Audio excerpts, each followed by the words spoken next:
What is with the Kanto Pokemon being either creepy or gross? I'm sorry, Kanto region, but you have the Grimer line, the Paris line, and I know we haven't covered them yet, but the Mr. Mime and Jinx lines.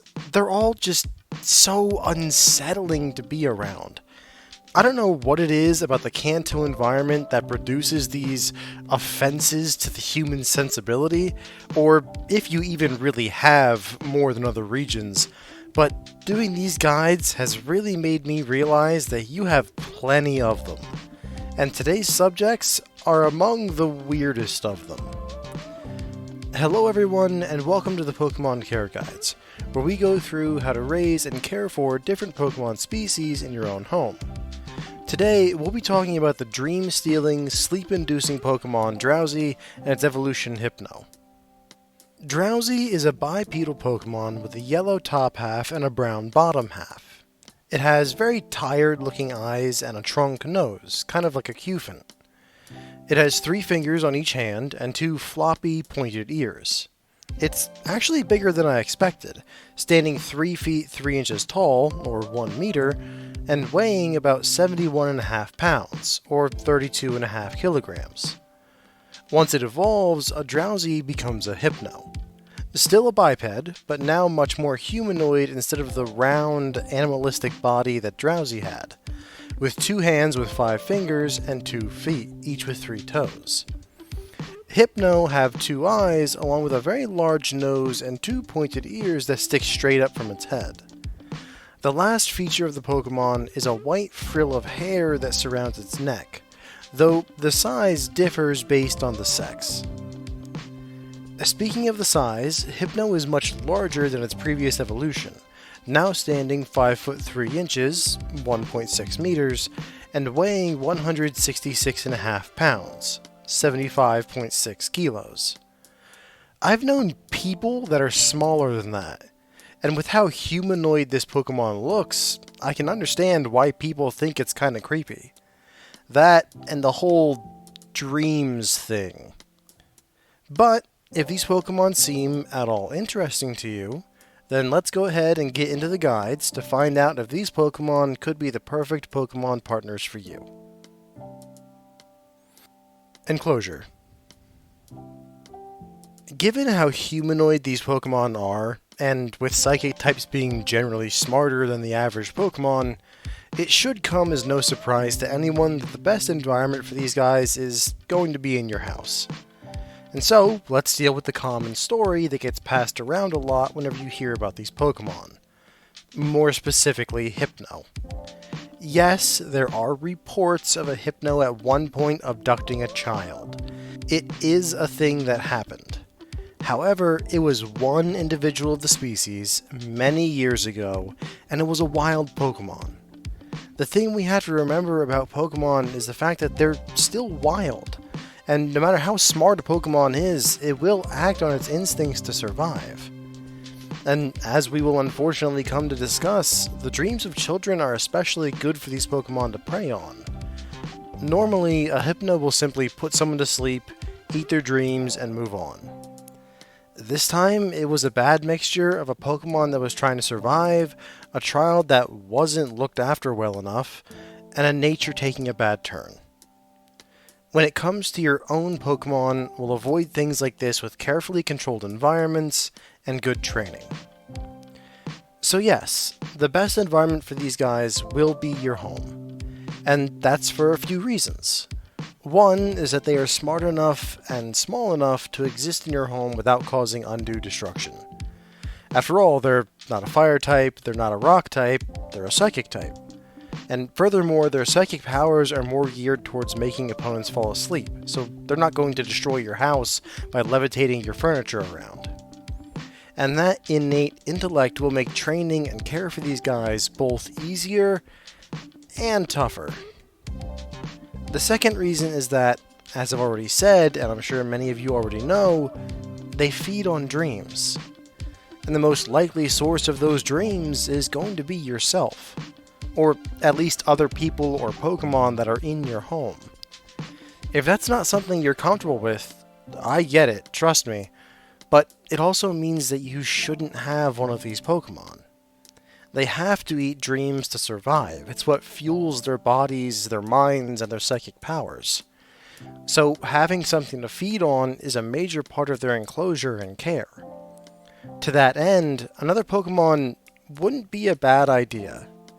In fact, getting a Kamala would be a perfect partner for a Drowzee or a Hypno.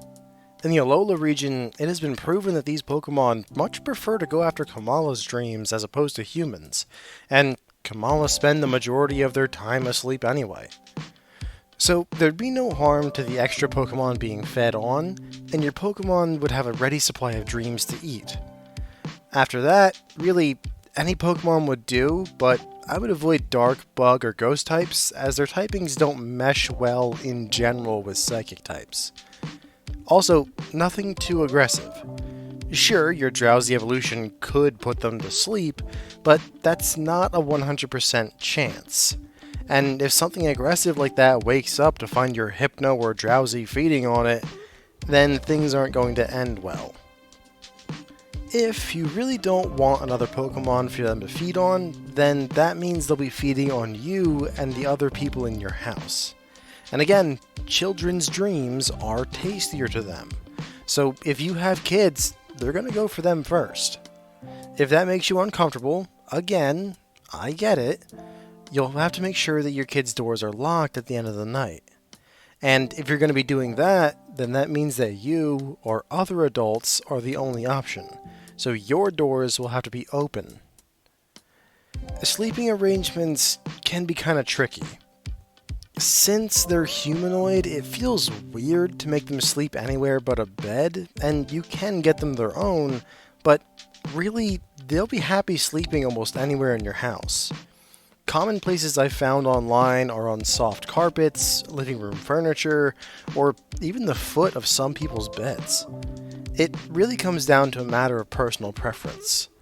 Personally, I just get them their own small bed, like a twin bed, and put it in the corner of whoever's room they're going to be feeding on. That will not only keep them near their food source, but also help to reinforce that the person that they're sharing the room with is to be their main food source. After all, most Pokemon will go for the closest and easiest food that they can get. Sure, it feels a bit like you have a weird roommate, but it'll feel weird no matter what. This way the weirdness kinda helps you out. Aside from that, these Pokemon should also have some mental stimulation. Not to the extent that the Abra line needed, they aren't that smart, but they will need something. Any creature that has a significant amount of intelligence like this, whether that be human or Pokemon, will need something to keep their mind stimulated, or it can lead to boredom and increased stress to the Pokemon, and possibly lead to destructive and unwanted behavior in the search for stimulation. The best option for you here is to find some puzzle toys online for them. Make sure to get them ones that are very engaging to use and are interesting all on their own. That's one side effect of these Pokemon only surviving off dreams. You can't use food to train them or keep them occupied. You'll have to find things that really pique their interest on its own. It can be a bit hard in the beginning, and there will be a few things that you buy them that they just won't care for, but as time goes on and you get to know your Pokemon more and more, you'll be able to better hone in on what your Pokemon will and won't like. After that, it's just a matter of getting them a new one every now and then to keep things fresh. Availability. In the wild, the Drowzee line are not rare, but they're also not that widespread. They tend to have a large population in certain spots, which means that you'll probably have to travel to get to a spot that you can catch a Drowzee at. But once you're there, you shouldn't have any trouble finding one. And the nice part is that you shouldn't have to actually go camping to find one. Most of the populations of these Pokemon are very close to major cities and towns. A good example of this is in Johto. Routes 34 and 35 surround Goldenrod City, and they're the only places where you can find a Drowzee evolution in the region. Same with Kanto, Route 11 outside Vermilion, and the Dream Yard in Unova outside Striaton, and the routes outside Humalnow City and 215 outside Veilstone, which, if you think about it, it all makes sense. If they feed on dreams, they're going to want to be nearby to major population centers, where there'll be a lot of people and Pokemon that they can feed on. The only outlier to this pattern that I can find is the berry forest on Island 3 of the Sevi Islands, which, yes, is where the whole child kidnapping thing happened, but it's not nearby to a major town. Best I can tell, the abundance of berries that the forest is named for draws in a lot of Pokemon, which means more prey for the Drowzee line. Either way, going to get a wild Drowzee or a Hypno means going on vacation to a major town or city somewhere. Be aware though that if you do want to go out hunting for these Pokemon, you need a few things. A Pokemon to protect you, preferably a dark type as they're immune to psychic type energy, but a bug and ghost type will be really good too. The second is that you need to bring some awakenings with you. These Pokemon are well known for putting other creatures to sleep. It's their main hunting method and the main way they protect themselves, so they're gonna try to do it to you and your Pokemon while you're battling them. Best to always have a good defense for that. When looking at the breeding industry, this is one of those Pokemon that's in the middle of the availability spectrum, but a bit more on the scarcer side.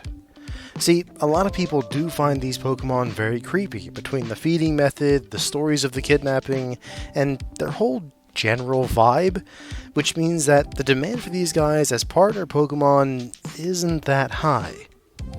But there are people out there that do want them. After all, they are well known in the medical industry for helping put people under and for being an effective cure for those that have insomnia. Not to mention that these Pokemon are raised in conjunction with other types of Pokemon, almost as a side business. That way feeding them is a lot easier. All this is to say that, while yes, it might take you some effort to find a breeder for these Pokemon, it's not going to be the hardest thing in the world. Catchability. Your main concern when you want to go out to try and catch one of these guys is them catching you off guard and putting you to sleep. Not only is that supremely dangerous, because you're now asleep in the wild without being able to protect yourself, but it's also a deeply uncomfortable feeling, as the Drowzee evolution is going to attempt to feed off you. There are a few ways to avoid this that I would highly recommend implementing to protect yourself. One is to always have your Pokemon outside of its Pokeball when you're hunting down these Pokemon.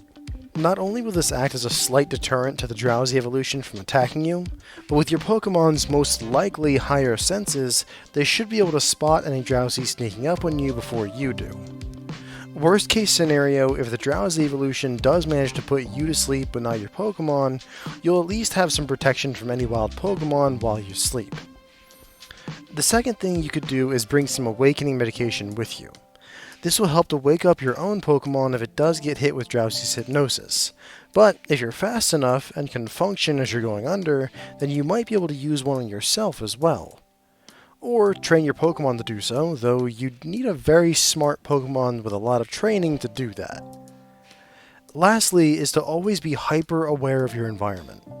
Thankfully, these Pokemon are bright yellow for the most part, so they tend to stick out in the shade-filled forests or tall grasslands that they prefer to haunt. If you keep your head on a swivel and your eyes peeled, then you can spot them before they get close enough to put you to sleep. If you do manage to get close enough to one to start to battle it and not get put to sleep, remember that it's a pure psychic type.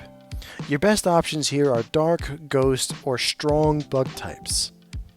Dark is your best option here, with how they're immune to psychic energy. Lastly, the best Pokeballs to use are a Great Ball for Drowzee itself and an Ultra Ball for Hypno.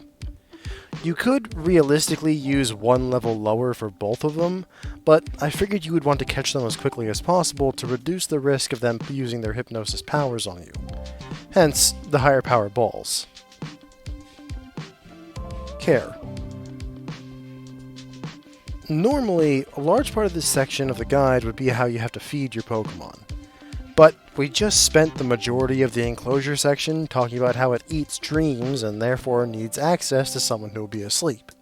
And I'm not going to rehash all of that again. No, instead, let's cover a few smaller details that I left out of it before. Starting with something that I've alluded to this whole guide but haven't said outright. You don't need to feed them anything besides dreams. They 100% feed off the energy they get from dreams. So no meat, no veggies, no berries.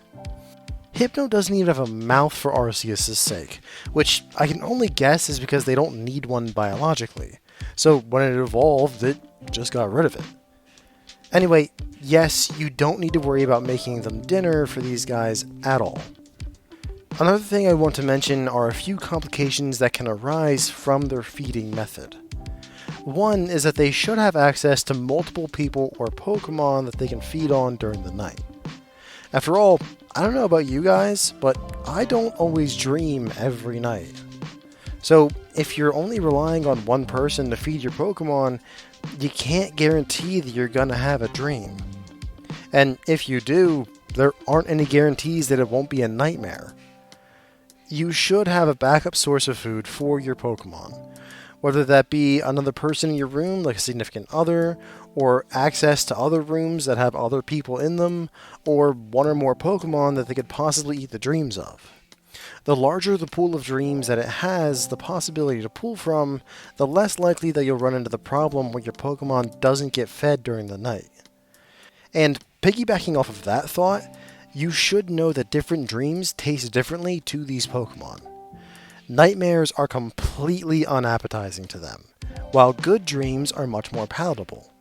That does make me wonder how a lucid dream would taste, and how it would feel for you to be fed on during it.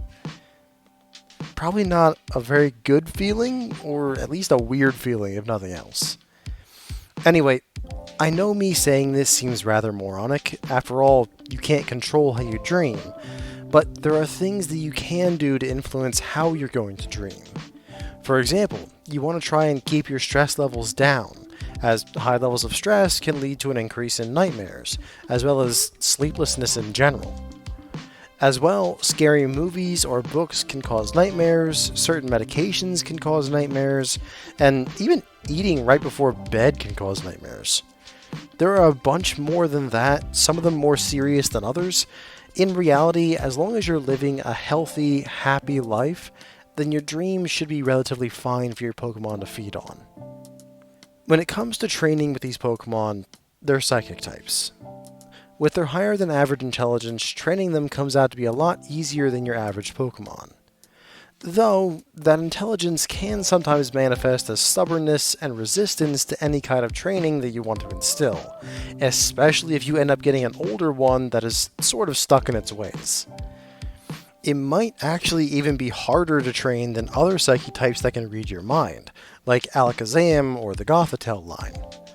They have the intelligence and their abilities are geared to understanding your thoughts. While the Drowzee line has that same intelligence, their abilities are clearly geared more towards dreams and the control of the state of the mind, as opposed to actually reading it. Think of it like this. Imagine that you are a pool full of water, where the water is your actual thoughts and emotions, while the pool itself is your mind. Pokemon like Alakazam, Gothitelle, and Gardevoir are able to get into the water and swim around, actually experiencing your thoughts. Then you have Pokemon like Hypno and Grumpig, who have things like cleaning chemicals, hoses, and buckets. They can affect the water on the inside of the pool, change it, alter it in some way, but they can never get into the water to experience your actual thoughts. Does that make sense? I hope so. It's the best thing I could think of. But all of this is to say that while they are smart and they are psychic types, they can't read your thoughts, and therefore it's going to be a lot more training needed for them as opposed to other psychic types. This will include the usual of constant repetition, rewarding good behavior, and positive interactions. Really, the training itself isn't special, you just have to understand what you're working with. The last minor detail that I want to mention for this section of the guide is the medallion for Hypno. Just like the spoons for the Alakazam line or the leek for the Farfetch'd line, a Hypno requires one of the medallions that you always see them have in pictures. They use this as a focus for their psychic powers, and if they don't have one, then they can end up getting anxious or depressed. Luckily, getting them one is very simple. In the wild, they just tend to polish an appropriate rock that they can find and make the string from plants or bug Pokemon string. And for your Pokemon, it's even easier. You can find pendants like that for your Hypno online. They'll be of much higher quality than what your Pokemon would be able to make on their own, and will last much longer than the natural made ones. Luckily, those shouldn't be expensive to buy at all. Cost. A really nice bonus from these Pokemon's creepy feeding habits is that it won't cost you anything. After all, nobody has found a way to monetize dreams yet, and until they do, then feeding your Drowzee evolutions won't put you above the very low category. There's usually a bonus to having a Pokemon with some weird habit like this. The enclosure itself also won't be that much. After all, you're going to be allowing it to stay in your home, which is always going to keep the enclosure cost from getting out of hand. Between the stuff like a bed for the Pokemon and the mental stimulation, you shouldn't have to spend much more than the moderate category. The only way that I can see this going above the moderate category is if you decide to have your Hypno feed on other Pokemon in your home. Which, then it can be anywhere from the moderate to the very high category depending on what other Pokemon you decide to get. Last is going to be the Pokemon themselves. With this, you're probably looking at the moderate category again. There isn't a lot of demand for these guys, so the relatively few breeders that do sell them will try to sell them at a decent price, but can't raise the price too high or nobody's going to be willing to buy them.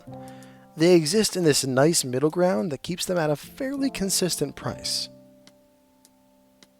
Conclusion. These poor Pokemon have really had their reputation dragged through the mud thanks to that one bad wild Pokemon story. Really, these Pokemon are great for those that are between the beginner and the intermediate stage. Their enclosure is really easy, and the feeding method is as easy as it can get. The only issue that I can see beginners having with these guys is the training. The intelligence and possible stubbornness of these Pokemon can be possible to really overwhelm someone who isn't used to dealing with things like that. That and the creepiness tends to put people off. But if you have the needed experience and can deal with the creep factor, then these guys are great. They can help you get that really good deep sleep and honestly make a really good part of your home and family. They can be super friendly and very easy to take care of. I can easily see these Pokemon becoming the perfect Pokemon partners for you. Thank you all for listening, and please join us again next time when we cover the pinchy crustacean Pokemon Krabby and its evolution Kingler. Have a wonderful night, everyone.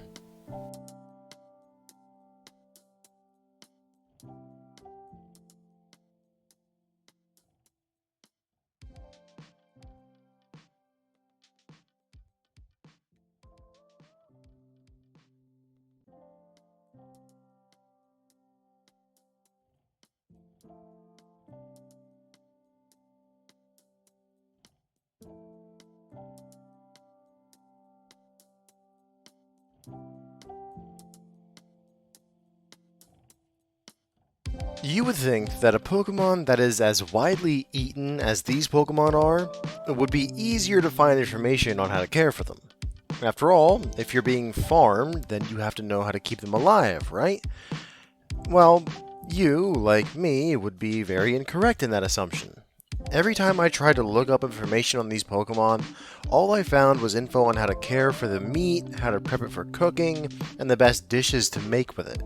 Which is good for my personal life, don't get me wrong, I love me some seafood, but that doesn't help when I'm trying to give people advice on how to keep their pets at home. Hello everyone, and welcome to the Pokemon Care Guides, where we go through how you would raise and care for different Pokemon species in your own home. Today, we'll be talking about the crustacean Pokemon Krabby and its evolution Kingler. Krabby is a 1 foot tall, 14 pound, crab. That's 0.4 meters and 6.5 kilos. We all know what a crab looks like, right? Multiple sets of legs, 2 pincher claws, a central round body covered in chitinous armor. It's the perfect form, at least according to the carcinization theory. Krabby itself is red on its upper body and claws, with the rest of its body being an off-white or tan color. It has 2 eyes above a rather wide mouth, and 2 spikes that stick up over its eyes. Upon evolving, Kingler is much bigger, standing just over 4 feet tall, 1.4 meters, and weighing 132 pounds on average, which is 60 kilos. It has the same general body plan as Krabby, except that now one claw has grown much bigger in size, being used for hunting and for defense. As well, the Pokemon's body has become more spiked, with the lower lip of its jaw now being very jagged and savage looking, and a crown of spikes growing along the top of its head. But these Pokemon don't really change that much with evolution.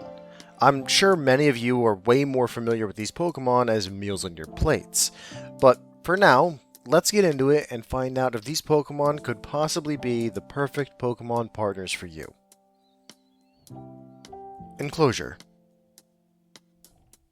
Despite the fact that these guys are water types, and they're consistently associated with the ocean and large bodies of water, they don't actually spend a lot of their time in the water. Instead, they spend a lot of their time on the sandy beaches surrounding the water. They use the sand to dig up their burrows and protect themselves from predators and to ambush their own prey. And so, you'll need to replicate that environment for them. The first part is, of course, going to be the water.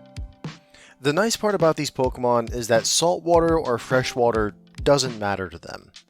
They can withstand a very high degree of salinity or live along the shores of any freshwater lake.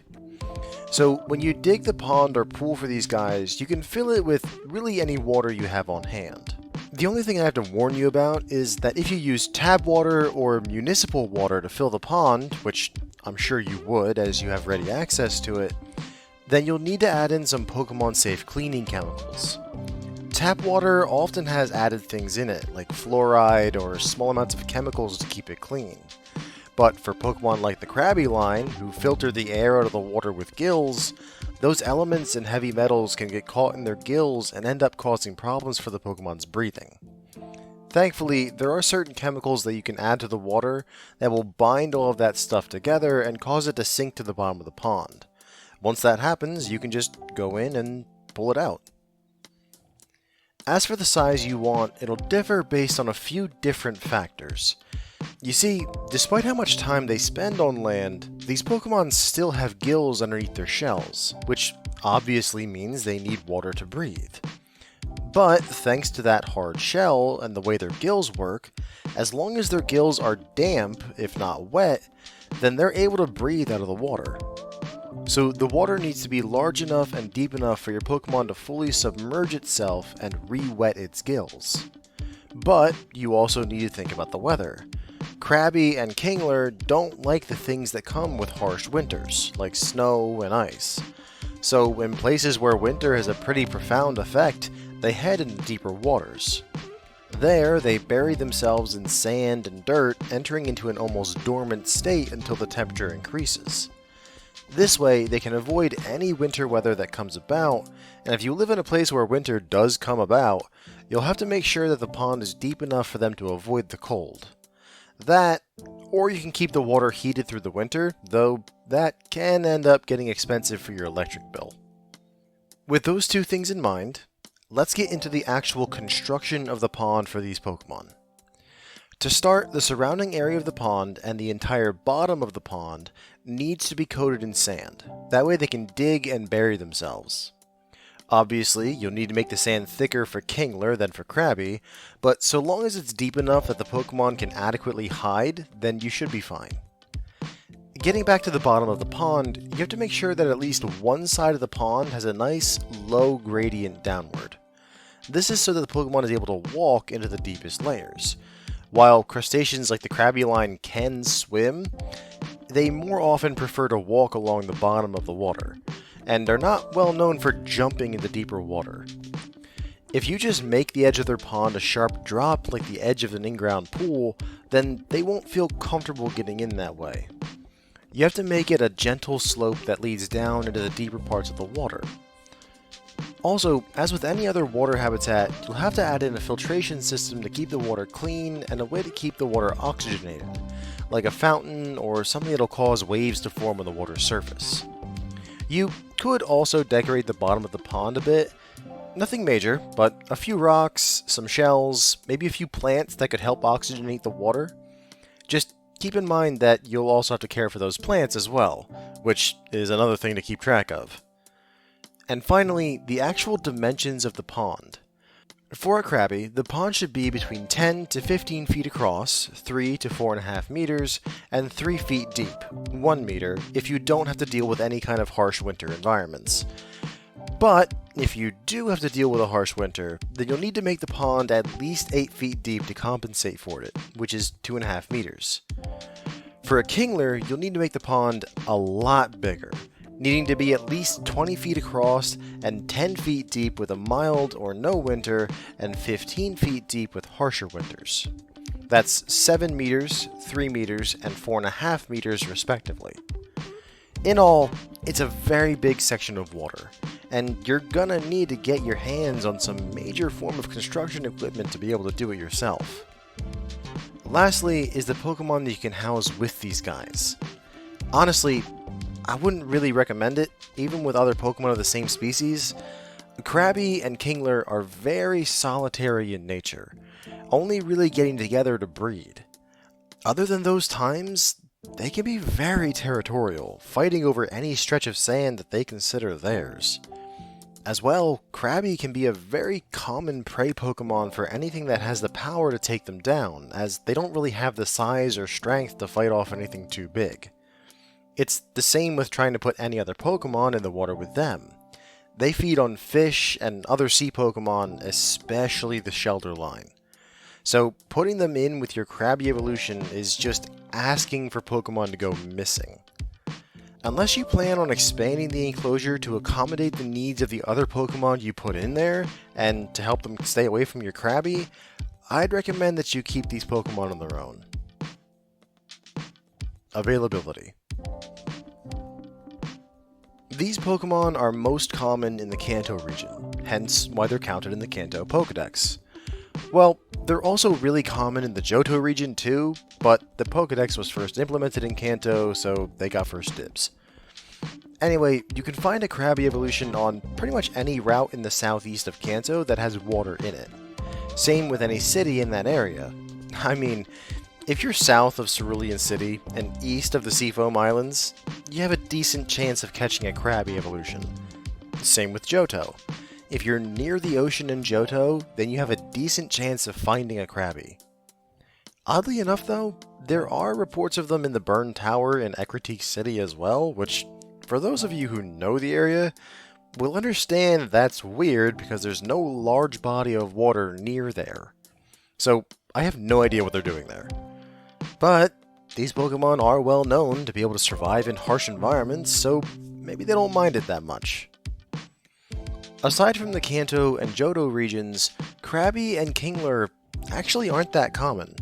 They appear in small areas here and there, like the waters of the Verbank complex in Unova, sometimes Route 226 in Sinnoh, though that's unreliable, and a few spots in the Galarian wild areas, like Lake Axelwell and Lake Mylock. Hoenn has been known to have a few reports of them from routes 105 and 109, you know, the stretch of ocean between Slateport City and Petalburg. They're not common, though, which is weird considering how much water that region has in it. In fact, the regions that have the most water are the ones that don't have any kind of population of these guys. Paldean, Colossian, and Alolan waters and beaches are all free of this Pokemon, which is strange. Those should be the perfect habitats for them, but who knows what's going on there. Maybe they got outcompeted by another water type? As for the breeding industry, it's the same thing as Shelter. There are a ton of breeding farms for these guys, but they're all food farms. These Pokemon are a very popular seafood dish, so it won't be too hard to find a place that's raising them. The biggest issue I can see coming from that is that those big feeder farms like that often have exclusivity deals with big restaurant or grocery chains. And even if they don't, their whole business model relies on selling a lot of Pokemon meat in bulk. They might not even give you the time of day with you just trying to buy one or two of them. Honestly, your best bet might be trying to catch one of them. Thanks to their enclosure needs, not many people actually raise and breed these Pokemon outside the food farms. I'm sure you could find one, but in the time it takes you to find one and get into contact with them, you would have most likely been able to go and get one from the wild. Or, if you don't live in a region that has a wild population, or at least not nearby, then you could get one from another private seller, like trading with someone from a crabby dense region, or hiring a trainer to go out and catch one for you, but that can get way more expensive very quickly. Catchability. Catching these guys can be very time consuming to do. They spend their time either on the beaches surrounding water or in the water itself. If you're looking to get one from the water, you'll need a decent fishing rod or one of the really high-end ones if you're aiming for a Kingler. As for bait, really any kind of meat would work for these Pokemon, as they're not that picky when it comes to what they eat. And after that, it's just your basic fishing. Remember to be careful when doing this, as you aren't guaranteed to bring up the Pokemon you're looking for, and could just as easily bring up a Pokemon that is much more dangerous. When out fishing for these Pokemon, be sure to bring an electric or a grass type with you, as that'll give you the best level of protection possible. Honestly though, your best bet is finding one on land. It'll make catching it a lot easier and take the randomness of fishing out of the equation. When hunting for a Krabby evolution on the beach, be sure to check any nearby rock piles and formations, as Krabby likes to hide out in them for its burrows. A Kingler is oftentimes a bit too big to hide among rocks, so those will be at least easier for you to spot as they move and settle along the beach. Either way, when you eventually try to catch the Pokemon, a Pokeball or Great Ball is around the strength you'll need for a Krabby, and a Great Ball to an Ultra Ball is what you'll need for Kingler. Care. Just like the other aquatic enclosures we've done, cleaning is going to be a big part of the care for these Pokemon. But before we dig into that, let's cover a few smaller things first. Food-wise, these Pokemon are carnivores, often hunting other aquatic Pokemon, a favorite of theirs being the Shelter line.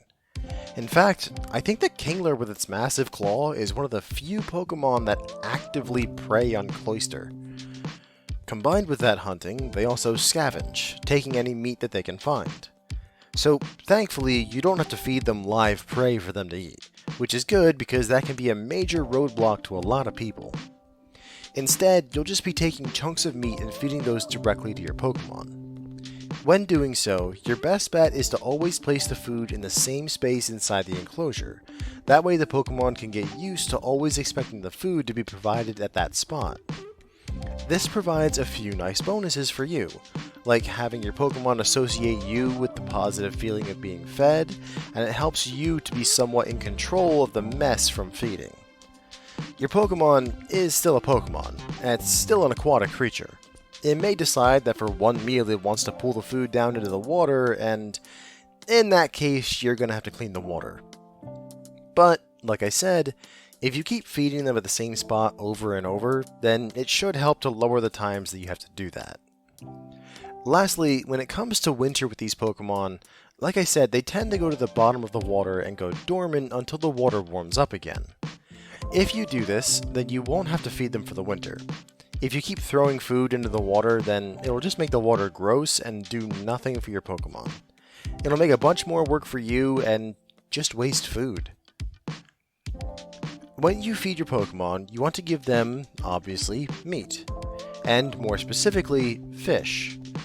The easiest and cheapest meat for you to get would most likely be Magikarp fillets. You don't have to do much to prepare it at all, you just wash it beforehand to remove anything from the packing plant, and I would cut it into smaller chunks.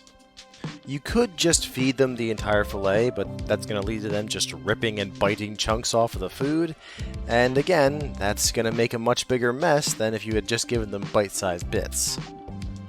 Also, trying to limit the mess the food will make, you should serve it to them in a dish, trying to keep it out of the sand.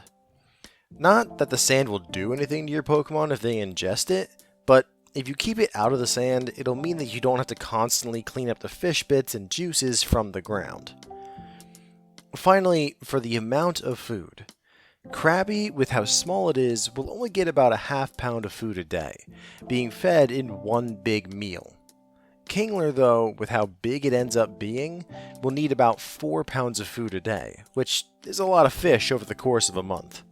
But, like I've always said, fully evolved Pokemon will always take a lot of resources to keep. Oh, and you'll have to add in a calcium supplement for the food as well.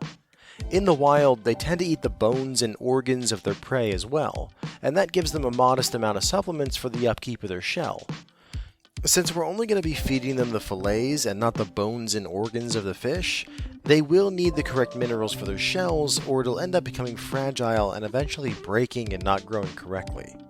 So a calcium supplement could help keep your Pokemon shell from becoming too weak and, in turn, causing damage. Which nicely leads us away from the food and into the next thing you need to know: molting. A shell is not as flexible and stretchy as skin, obviously. So for Pokemon that have a hard outer shell like arachnids, arthropods, and crustaceans, when they either grow in size or their outer shell is damaged, they need to molt away their outer shell to make room for the newer shell. This isn't really a thing that you need to deal with so much as it's something that you need to keep an eye on. Much like how reptiles can sometimes have shed skin that gets stuck, sometimes a molting part of the shell can get stuck to your Pokemon. If you notice that your Pokemon has shed the majority of its shell, but there's just 1 or 2 plates that aren't coming away, then you're going to have to take them to the Pokemon Center to get it removed. Trying to do it yourself could easily lead to hurting your Pokemon. Also, if your Pokemon is just freshly molted, leave them be for a bit. After a molt, your Pokemon's shell will be very soft and they'll feel very vulnerable. At this point, you being around could cause them undue stress, and with the softened shell, you could very easily accidentally hurt them. Better to leave them alone and wait for that shell to harden up once again. As for how often this happens, Krabby will end up doing this a lot more often than Kingler, about 3 to 4 times a month. And Kingler will do this once every 30 to 50 days, so possibly not even once a month. The trend is the older the Pokemon, the less often they molt their shell. However, this isn't so much a thing that you have to clean up, as it's something to just keep an eye out for. When a crustacean Pokemon like this sheds its shell, they need to build up calcium in their bodies again to harden up and strengthen the new shell. And, well, the old shell that they just molted off is very high in calcium, so yeah.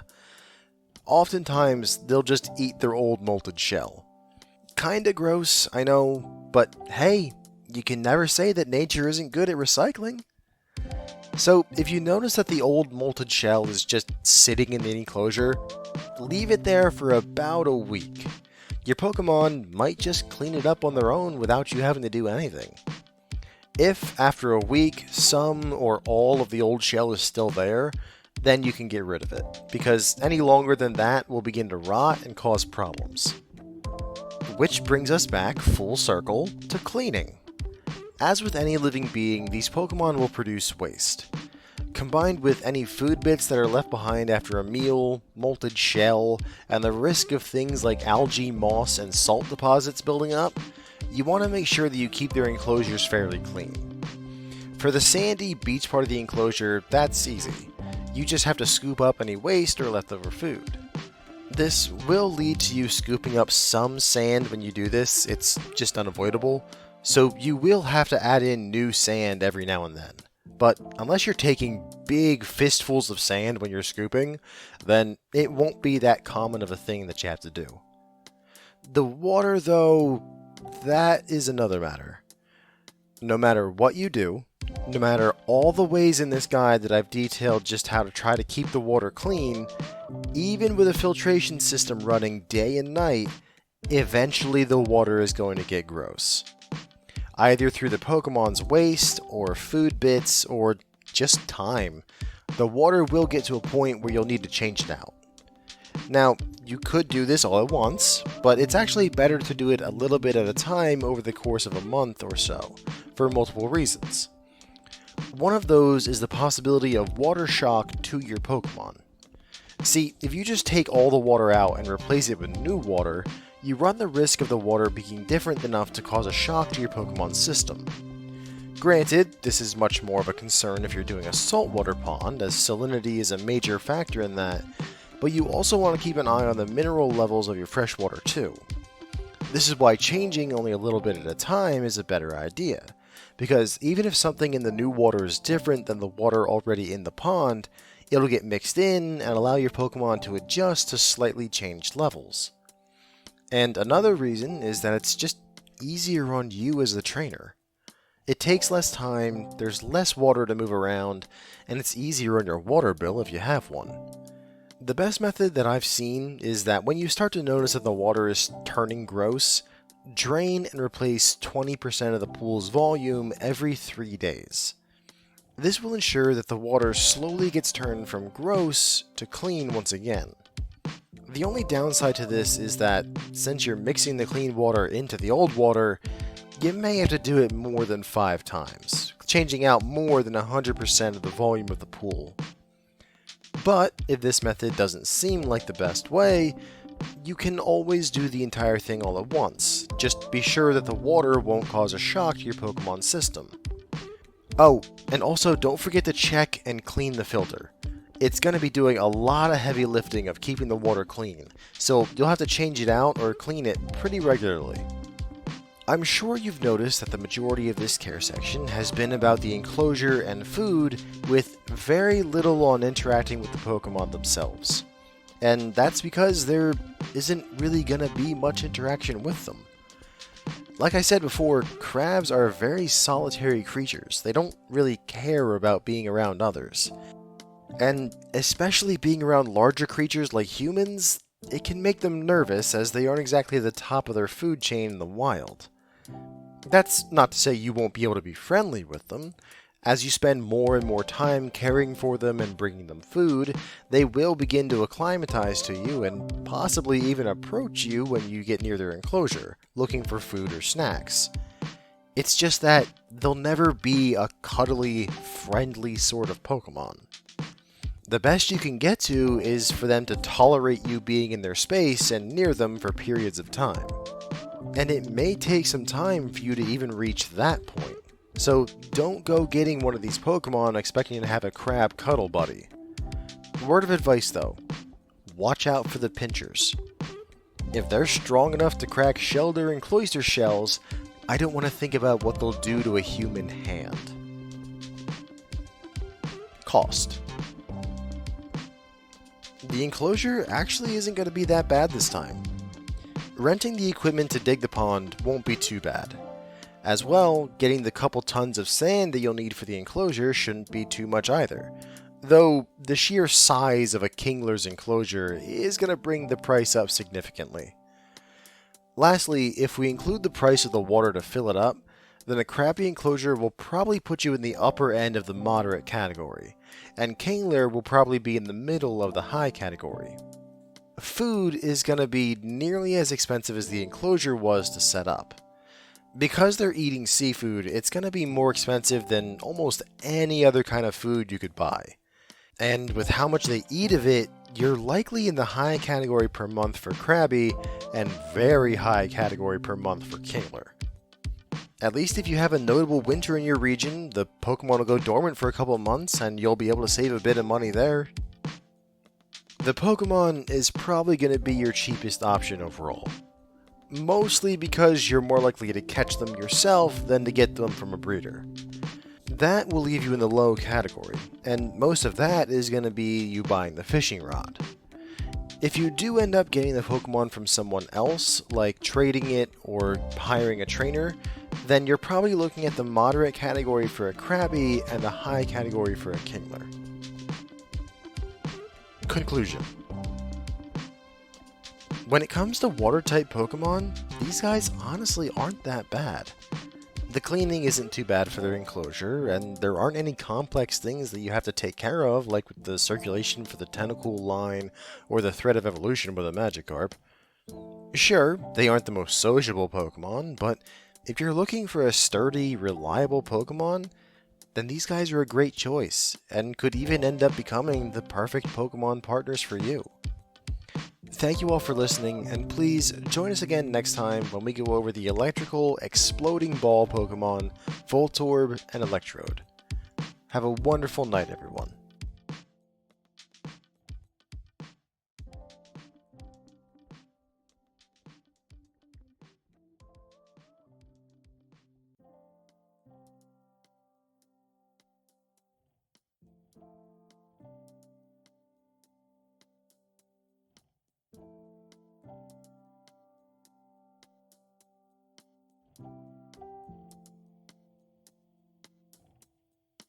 Hey! We've reached Pokedex number 100! What a milestone! Thank you, honestly, everyone, for all the support you've given me from the bottom of my heart, and I look forward to the next 100 Pokemon and beyond. And now that we've reached this incredible goal, we get to talk about a bomb. Well, 2 bombs, actually, but you get my meaning. With these 2 Pokemon, the Kanto region continues its streak of having either decent, good Pokemon, or ones that are very hazardous to your health. I don't think there's been one that we've covered so far in these guides that has been anywhere between those 2 extremes. Hello everyone, and welcome to the Pokemon Care Guides, where we go through how you would raise and care for different Pokemon species in your own home. Today, we'll be talking about the round, Pokeball-looking Pokemon line of Voltorb and its evolution Electrode. This portion of the guide isn't going to be very long, because, well, these might just be the simplest Pokemon we've covered so far. They're both perfect spheres, being perfectly divided into a red half and a white half, with a face on one side of the sphere. Really, the only major differences are the fact that Voltorb has red on the top, where Electrode has white on its top, and Electrode has a mouth. Well, their eyes are a bit different, with Voltorb's eyes being slightly larger and angrily looking on general, and the fact that Electrode's are a lot bigger. Voltorb averages out at about 1 foot 8 inches, or half a meter, in height? I think it might be diameter because it's a sphere, but whatever, I'm going with height. It also weighs around 23 pounds, or 10.5 kilos.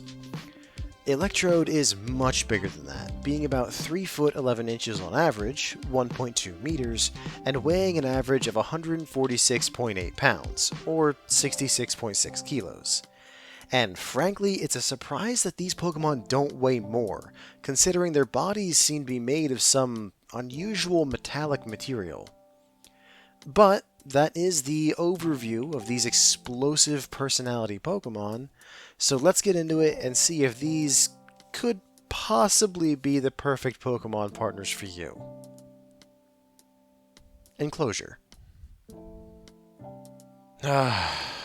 Okay. Let's just start off with the fact that you cannot be an average Joe and keep these Pokemon.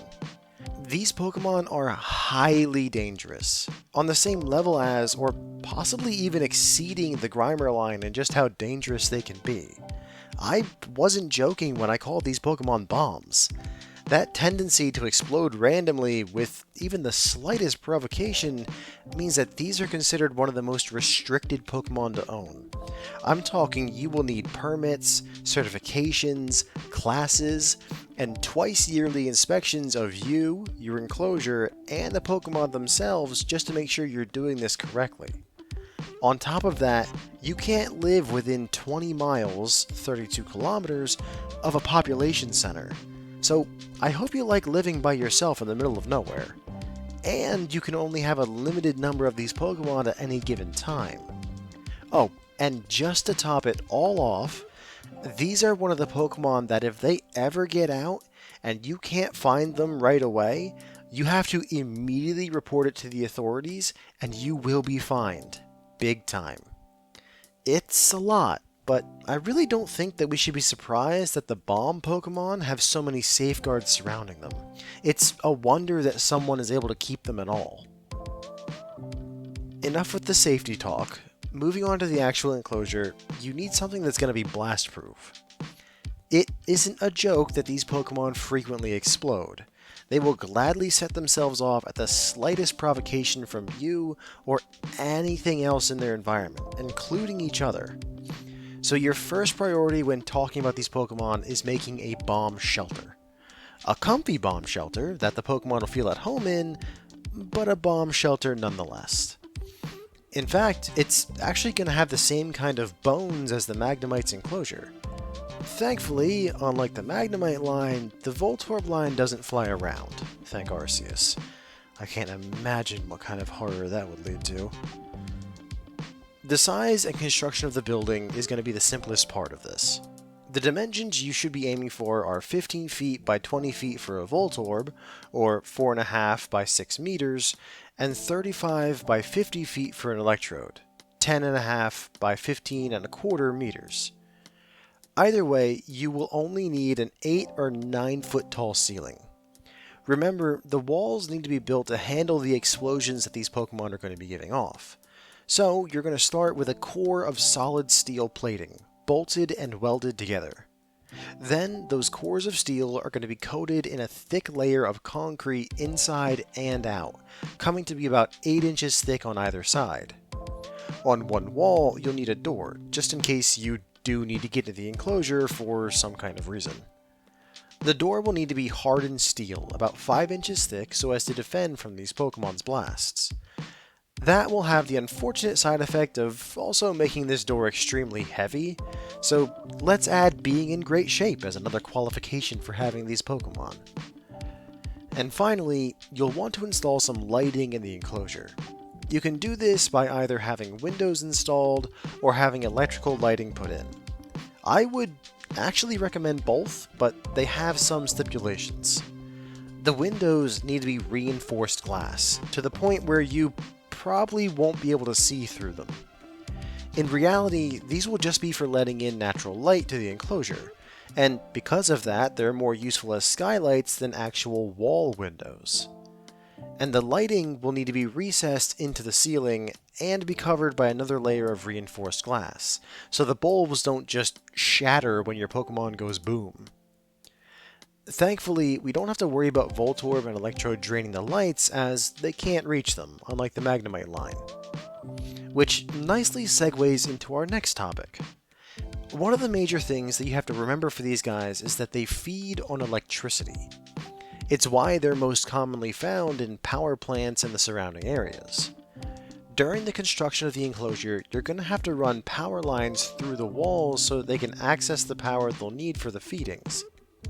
As for the actual feeding method, that can differ. Unlike Magnemite, they don't usually put off a ton of electricity, usually conserving that power for their explosions or in self-defense, so you don't need the system of grounding rods that we use for Magnemite. The best methods for a Voltorb evolution are unobstructive, passive absorption methods. Things like outlets set into the walls that they can suck the power out of, or a specific spot in the floor that acts as a charging pad, where they roll over it and just get some electricity from it, almost like a wireless charger for your phone. Those are just two of the most common examples that I found online, but as long as whatever you do doesn't become something they can bump into and set themselves off, then it should be good for this evolutionary line to feed on. The amount of electricity you'll allow these guys will need to be talked about, but I'm going to save that for the care section of this guide because it's essentially their feeding. In essence, this entire enclosure section has been about limiting the amount of times this Pokemon detonates itself, and containing that blast when it does as best we can. But, no matter how well we build it, if it's getting hit with explosions a dozen times a day, it's not going to last. Thankfully, there are a few ways we can modify this enclosure to be more Voltorb friendly. One is to make the corners and spots where the walls and floor meet more rounded. If you have them meet at a hard angle like we do in most buildings, then your Voltorb evolution could end up bumping into a wall, and that could easily set them off. But if you instead make the bottom of the walls rounded so that it forms a nice smooth ramp from the floor up the wall, then the rounded nature of the Pokemon works in your favor. They'll just pass up and back down the ramp, kind of like a skateboard ramp. It won't be perfect, especially if your Pokemon hits the ramp at high speed, but at least it'll lower the average number of explosions you're going to have. In the same vein, you want to make sure that the floor is completely smooth. Any bumps or chips or divots in the floor could lead to your Voltorb evolution getting jostled or bumped around, and therefore exploding. Which, if you get the professionals to come in and build it, then that should be good, but it's always best to keep an eye on it as time goes on, especially when dealing with living bombs. Over time, your enclosure is going to need repair no matter what you do, and it's always best to keep an eye on it and get that done as soon as possible to avoid containment breaches. After all this, the main thing I have to impress on you is that this is built correctly. Any weakness or structural instability in the enclosure will just be cracked wide open the first time one of these Pokemon goes boom. I would highly recommend you find a professional team to come in and build it for you as opposed to doing it yourself, especially considering all the specialty things you'll have to do to prevent this Pokemon from getting out. In the end, it's better for you, it's better for the Pokemon, and it's honestly better for your wallet in the long run, as you don't have to keep patching up amateur work. The last thing to think of when talking about this enclosure for these guys is other Pokemon that can be housed with them. Surprise, it's nothing. Any other Pokemon that's in the enclosure will eventually set your Voltorb evolution to explode, which not only will damage the enclosure, but will injure the other Pokemon as well.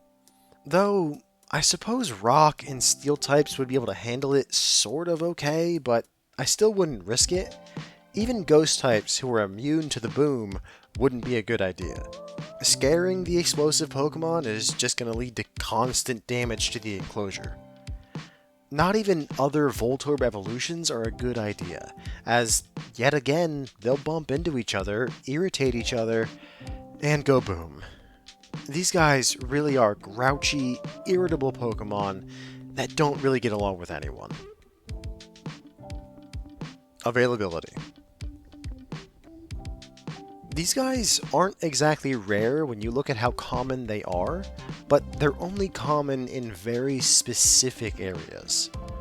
Like, the only place that you can find them in the Kanto region are Route 110 and the power plant that's near that area. After all, if they feed on electricity, then they're gonna frequent areas where there's a lot of electrical generation, and that unfortunately means that they come into contact with humanity a lot.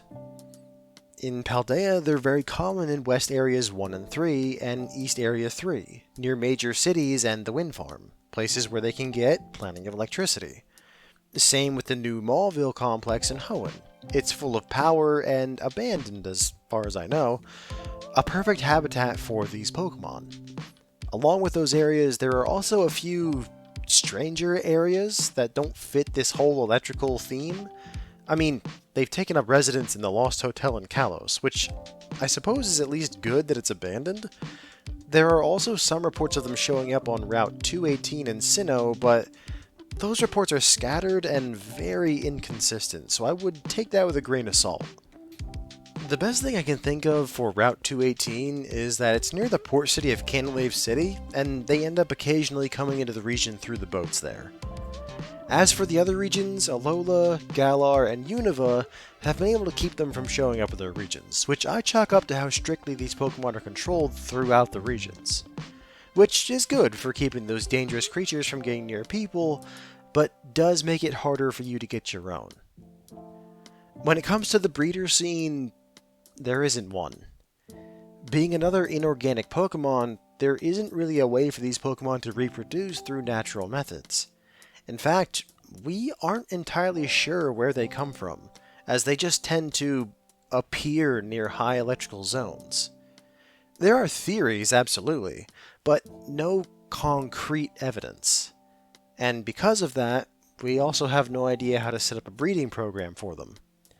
meaning that the only place you're really going to find these guys are collectors, insane people that like to have these Pokemon around on their property.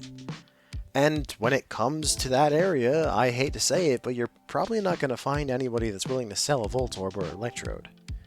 After all, someone who has these Pokemon has gone through the entire process of getting the permits and setting up the enclosures, and figuring out how to safely keep them. That's a lot of work to get a Pokemon only to turn around and sell it.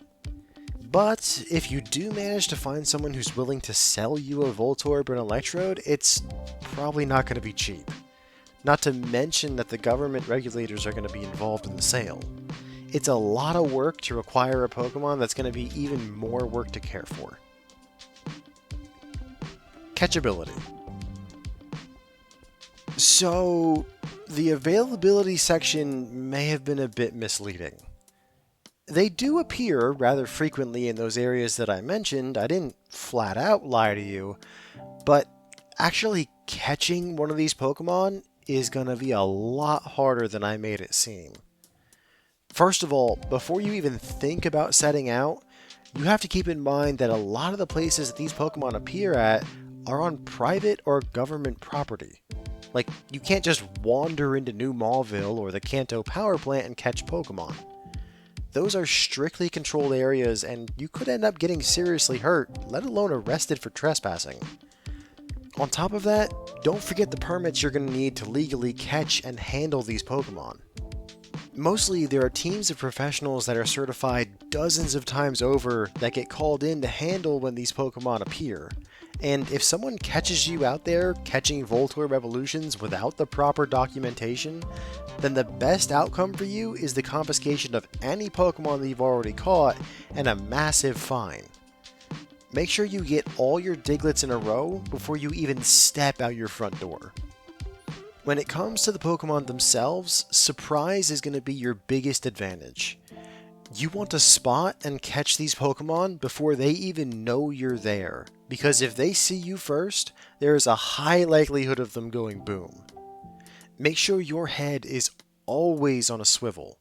I cannot tell you how dangerous it is to hunt these Pokemon. To the ends of safety, don't just bring Pokemon with you. For the first time in this series, a Pokemon is so dangerous to hunt down that I'm going to recommend that you bring another person with you to help you keep an eye out and to get help if you need it. These Pokemon are fast and explosive, meaning they can very quickly get in your face and do some damage. When we do look at Pokemon that you should bring with you, a ground type is a must. It's the only type that's super effective against electric types and should be able to handle most of what comes out of a Voltorb. Other suggestions are rock and steel types, as they're the ones that'll be least affected by the explosions.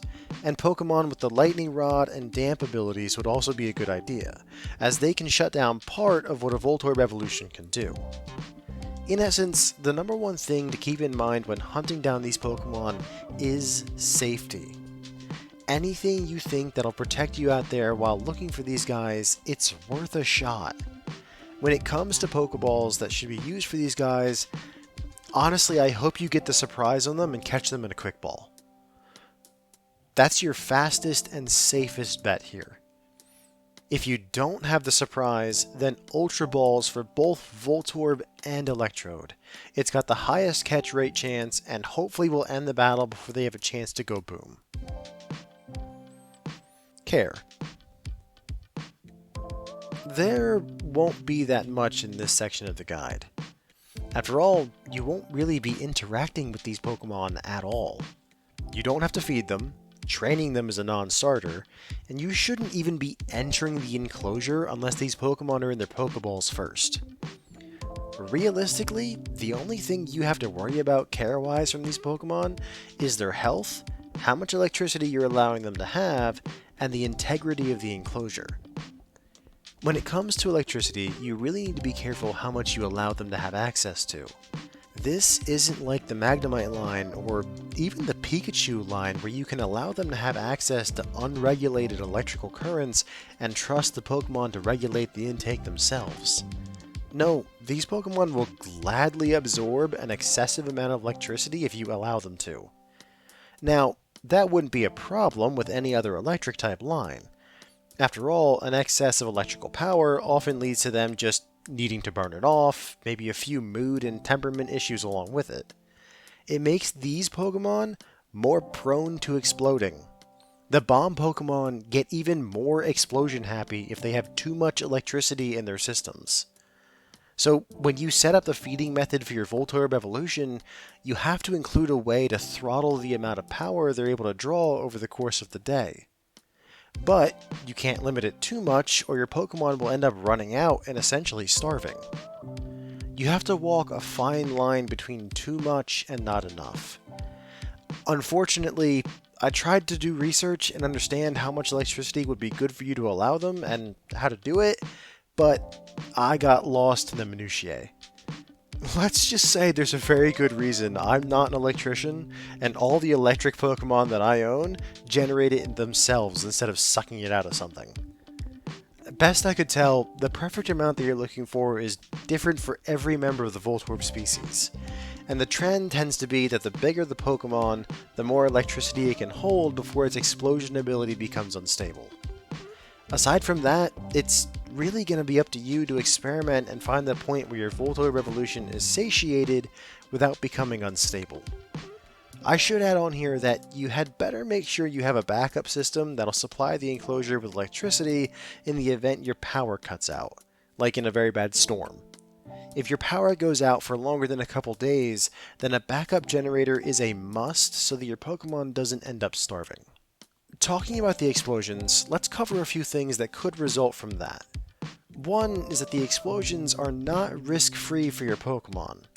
They do damage the Voltorb evolution somewhat when they do it. Thankfully, one or two won't be an issue.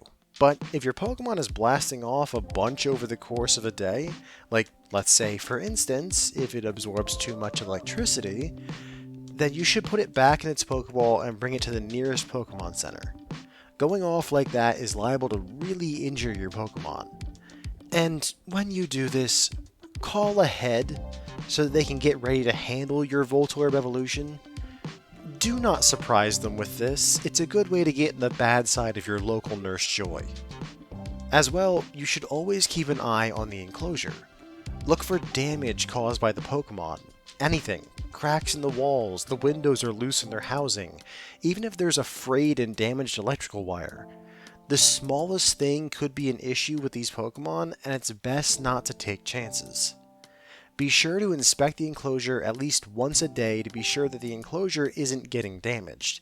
Twice a day if your Pokemon is acting unstable and exploding more often.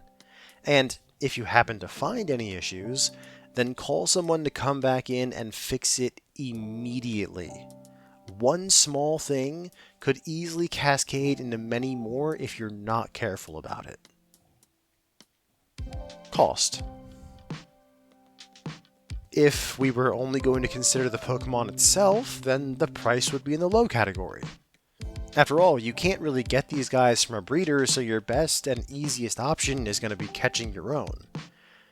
But we also have to throw in the cost of the classes you'll have to go through to learn how to effectively handle and raise one of these Pokemon, the licenses you have to apply for, and all the regular inspections and documentation that you'll need.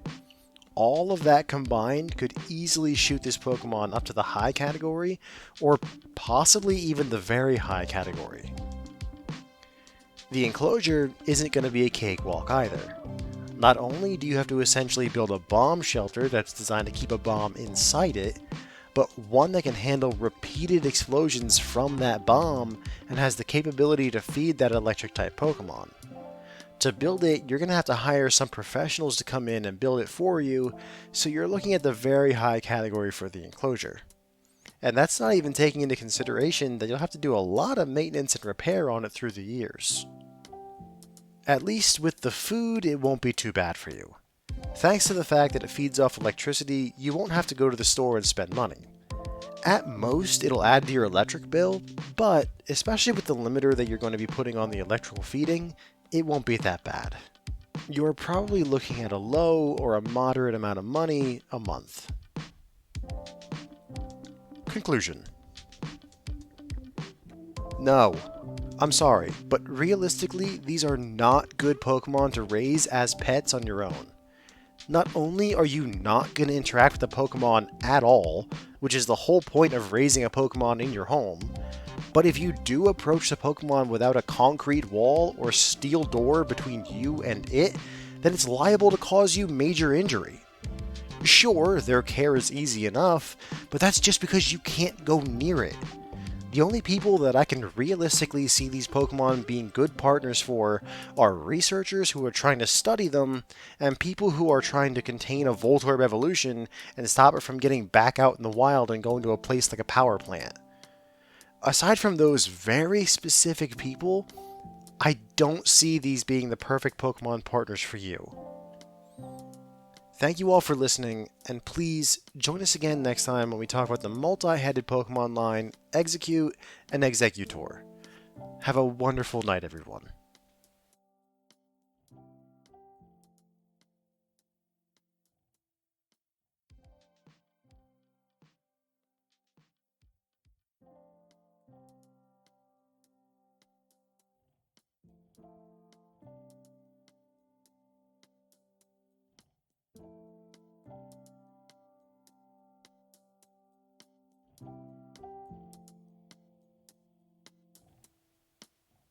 Exeggcute. Exeggcute. Exeggcute. Exeggcute. Yeah, I'm just gonna go with Exeggcute. Pokemon that are natural-born culminations of multiple individuals are fascinating studies. These creatures that are born as multiple sets of individuals all function as one individual creature. And the thing is that these Pokemon often have to be evolved into, such as Dugtrio, Magneton, or Zweilous and Hydreigon. It's actually incredibly rare for a Pokemon's base evolutionary stage to be composed of multiple individuals, such as today's Pokemon, the Exeggcute line. Hello everyone, and welcome to the Pokemon Care Guides, where we go through how you would raise and care for different Pokemon species in your own home. Today, we'll be talking about the multi-egg, seed, head Pokemon, Exeggcute, and its palm tree-esque evolution, Exeggutor. Exeggcute is a collection of 6 light pink eggs with small faces on each of them. Except that's a lie and a common misconception. They're actually all closer to plant seeds than eggs, despite their egg-like shell and liquidy insides. After all, they are grass types as well as psychic types, so it makes sense that they would have some plant biology to them. And that's really it for the first evolution. It's fairly small, only standing about 1 foot 4 inches tall, or 0.4 meters, and weighing in about 5.5 pounds, or 2.5 kilograms. And that's for the entirety of the 6 eggs. That's not each egg individually. But when exposed to the energies of a leaf stone, your Exeggcute will evolve into an Exeggutor, a Pokemon that has a body like a palm tree, complete with brown bark-like body and green fronds sticking out of its... I think it would be called its torso? Or maybe it's out of its head? To be honest, I'm not really sure. The biology of these guys is really weird. It has no arms, but it does have 2 legs with 2 spiky toes on each foot.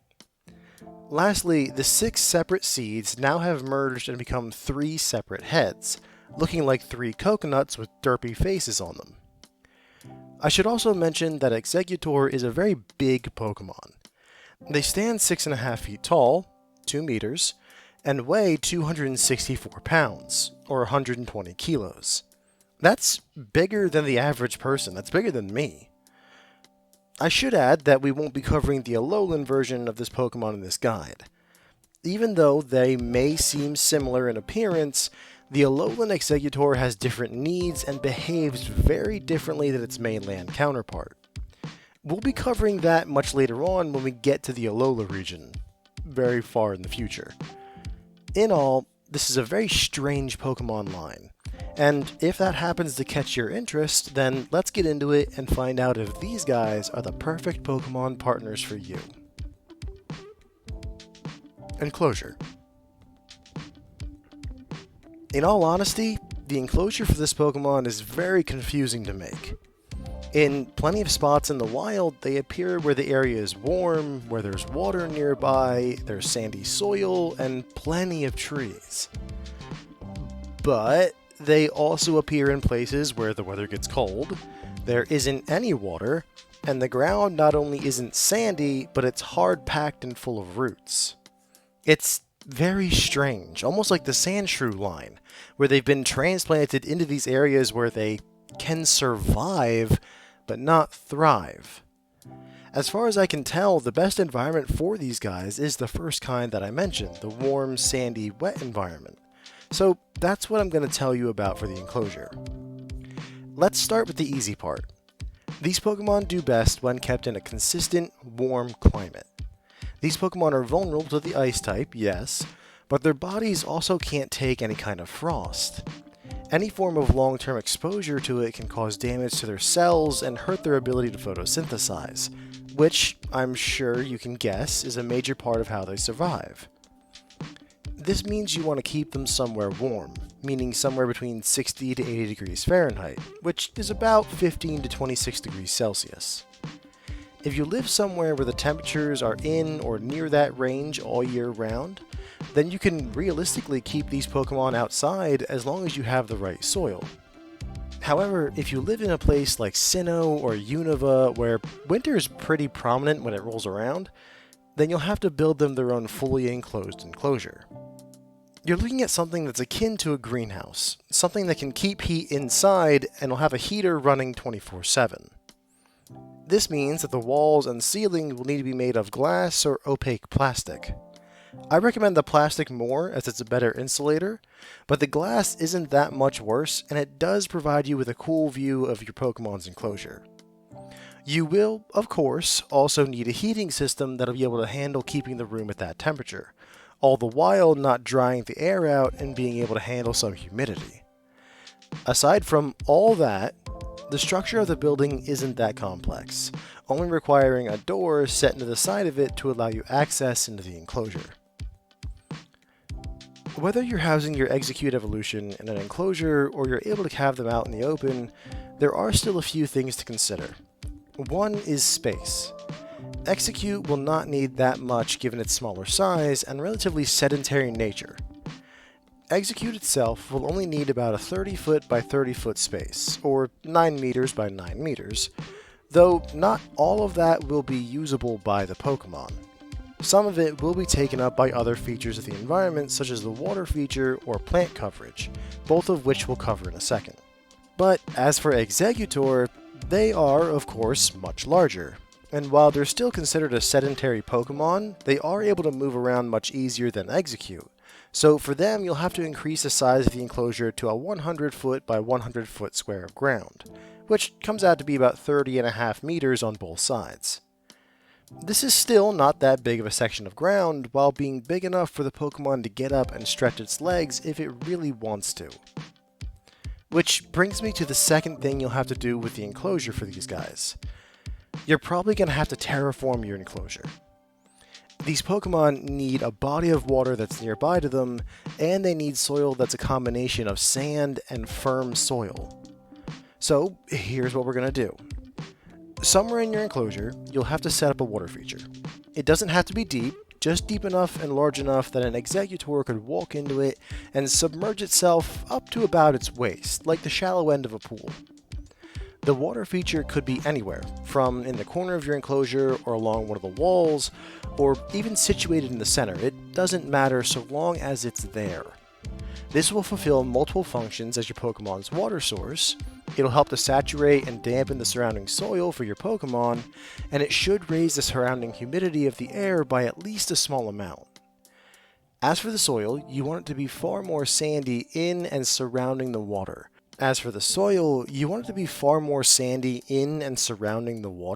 With it slowly transitioning into more regular soil the farther away from the water you get. This combination of sandy and firm soil will allow it to hold some water while also providing great drainage. This means that the ground will be damp, just like it would be in a jungle, but the sand will make sure that you don't end up with puddles of stagnant water around thanks to the drainage.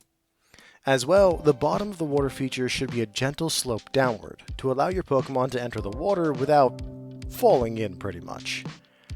You especially want to avoid that with Exeggcute, as they can't really swim their way out of deep water, and if you're not around to help them out, then it could not end well. Also, be sure to add some sort of filtration system to your water feature, something that'll not only stir up the water so it doesn't become stagnant, but will also help to clean the water. It shouldn't get too messy since these Pokemon aren't known for swimming in their water, but having anything that'll help it to keep it that way will be a big help. The last part of this enclosure that you'll need decoration-wise is the foliage.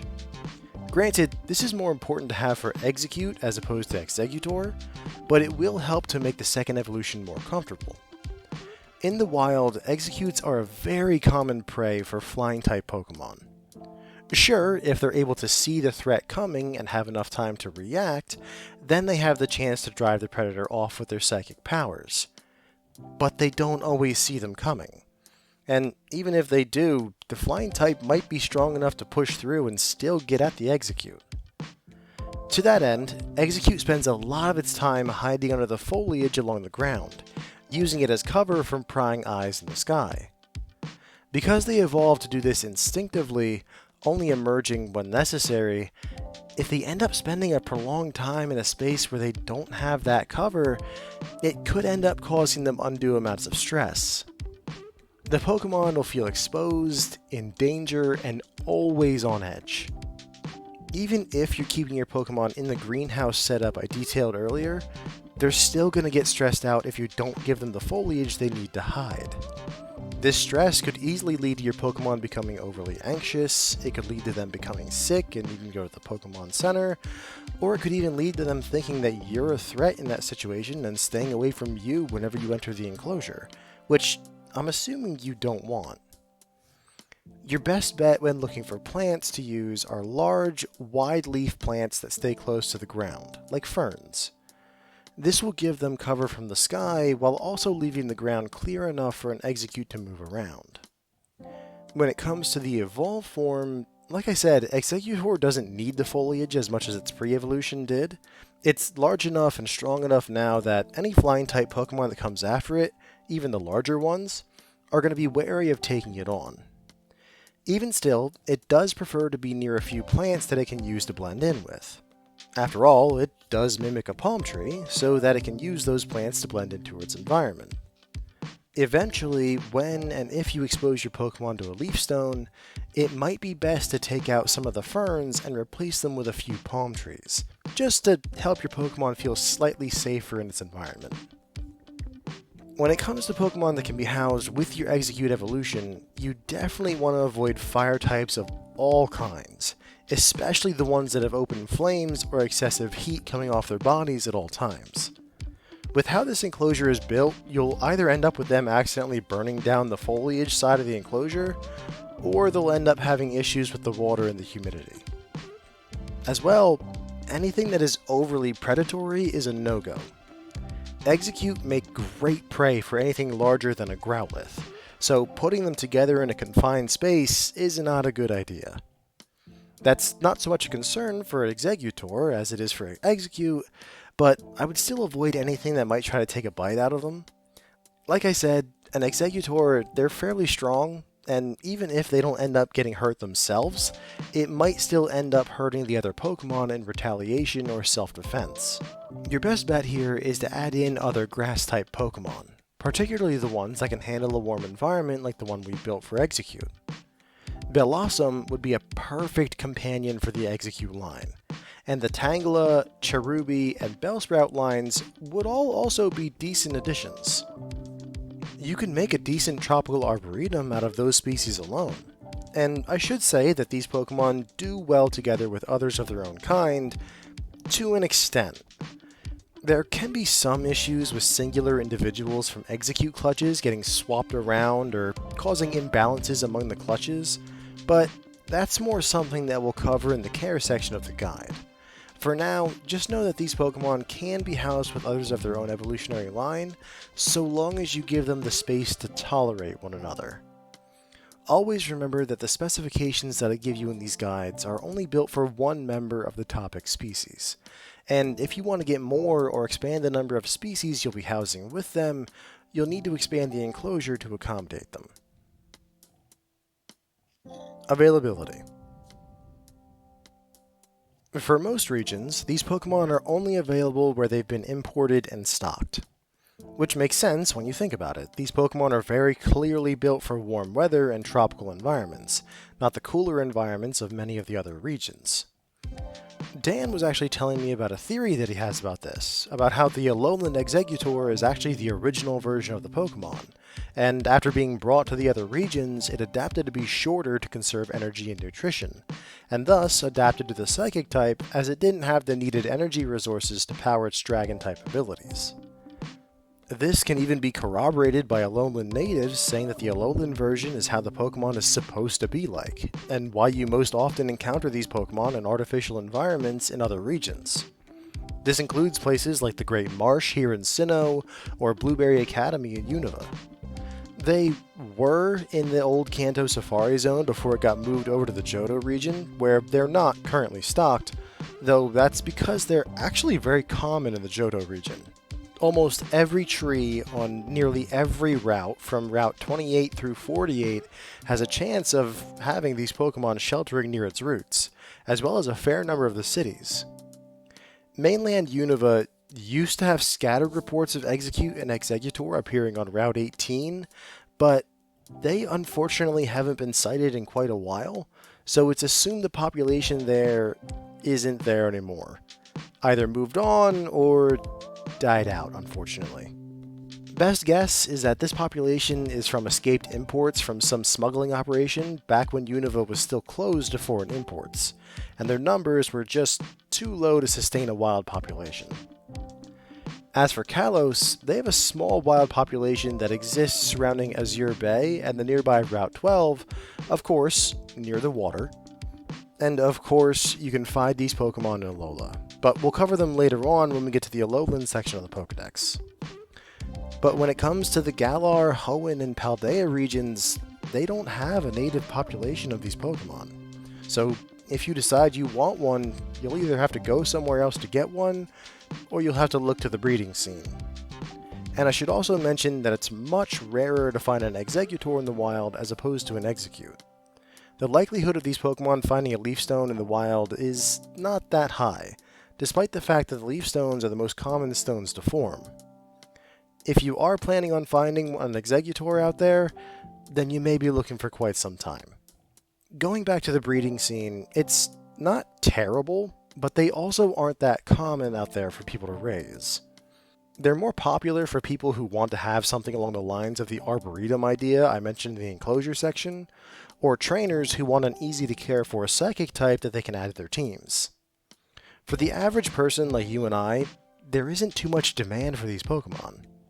Combine that with the fact that Exeggcute is multiple individuals that come together to form one entity, and you're basically caring for 6 Pokemon for every one you can sell.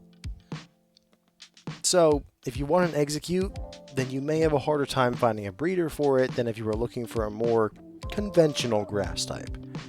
And it may cost more as well, since they're probably going to pass on the cost of feeding all 6 individuals to you. Thankfully, they evolved with one of the easier to acquire stones, so if you manage to find someone that's selling an Exeggcute, then I'm sure they wouldn't have any issue evolving it before selling it to you. Though, keep in mind, the price is going to go up thanks to the price of the stone. Catchability. If you decide to go after one of these Pokemon in the wild, then there are a few things that you have to keep in mind when you do so. First is to make sure that you have the entire thing. As we'll cover more in depth in the care section of the guide, I promise I'm not going to keep saying that, Exeggcute can sometimes get split up, leading to one clutch actually having less than 6 individuals. This is an issue for the Pokemon, as it can lead to a lot of stress and anxiety as it searches for the lost member, and it also leads to its psychic abilities being on the fritz and less reliable, meaning they're more vulnerable to predation.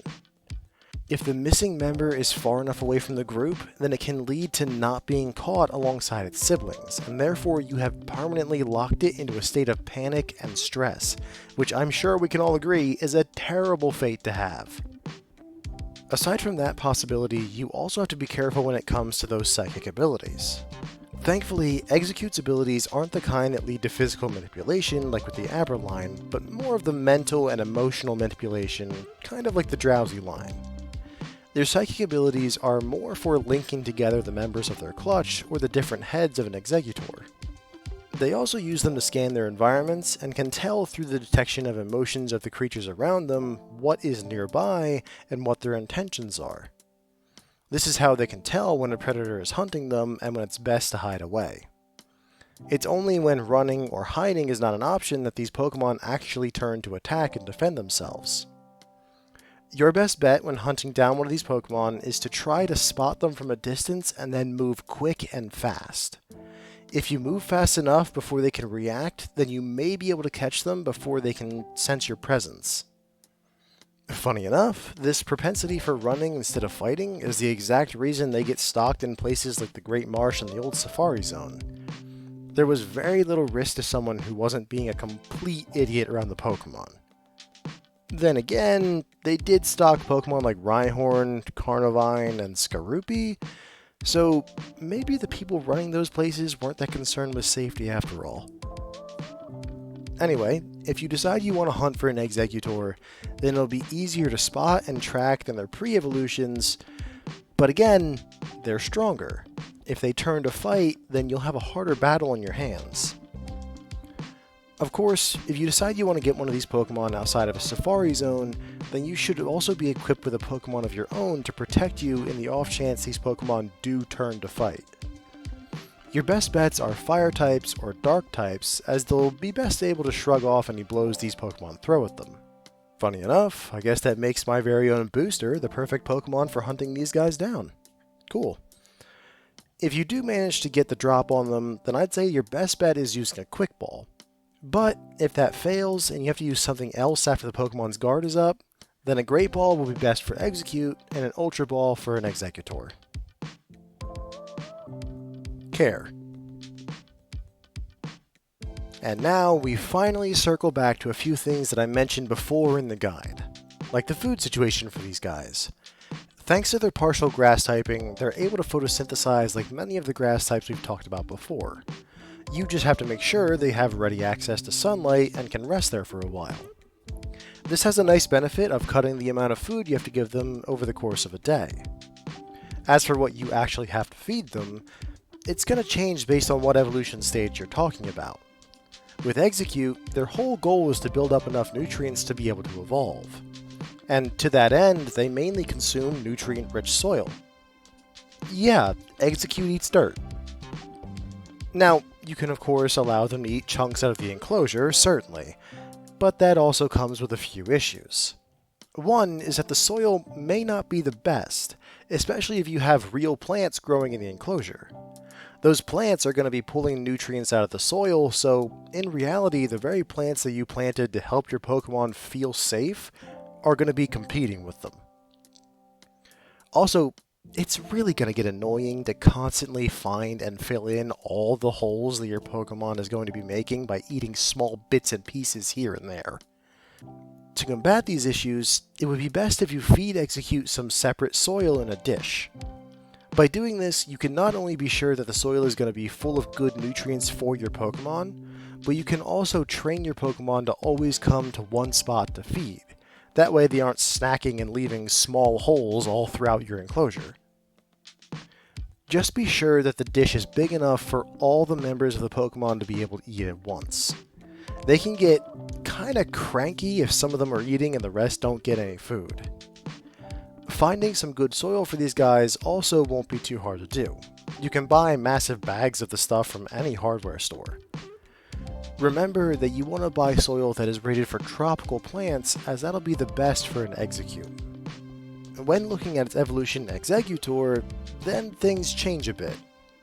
Exeggutor isn't storing up nutrients for an evolution anymore, so it doesn't need to eat the soil. Not to mention that the Exeggutor doesn't have arms or even a neck, so you can't really bend down to eat soil without face planting. Instead, they've evolved to eat low-hanging fruits from different trees. This means that you'll have to be replacing the soil with things like sliced bananas, sliced mangoes, and other tropical citrus fruits. And again, since they don't really have a neck and can't bend down too far, you'll have to feed them on a raised platform where their heads are able to easily reach. Thankfully, since the Pokemon now share a body, the different heads aren't going to get upset if only one of them can get to the food, so you don't have to do anything special for that here. It's not as easy as just feeding them dirt, but it's also still not too bad. As for the amounts you should be giving them, Exeggcute should always have some soil ready for it throughout the day. It's really hard to nail down exact numbers when we're talking about the first stage, as with 6 individuals all eating throughout the day, it's gonna vary greatly. The best advice that I found online is to make sure that the food is topped off every morning and night, and they should be good with that. Exeggutor, however, now that's just one individual. It's much easier to track.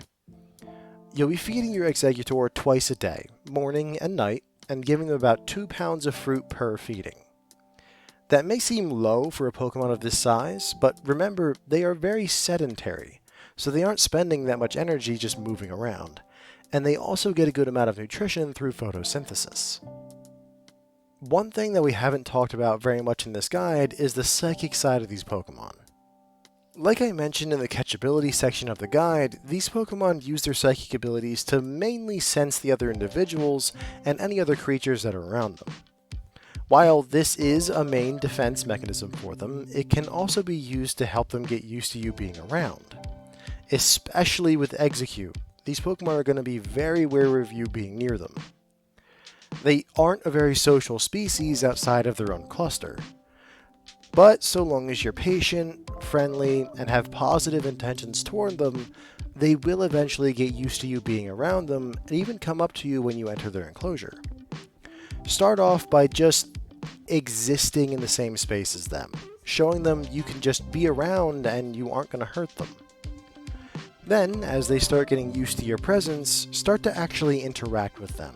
This can start with you talking to it in a very friendly and soft manner, or if your Pokemon does get used to you enough, even try some hand feeding.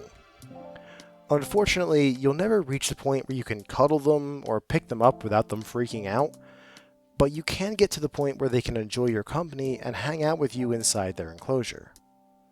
I should also mention that this will be a much easier thing to do with Exeggutor as opposed to Exeggcute.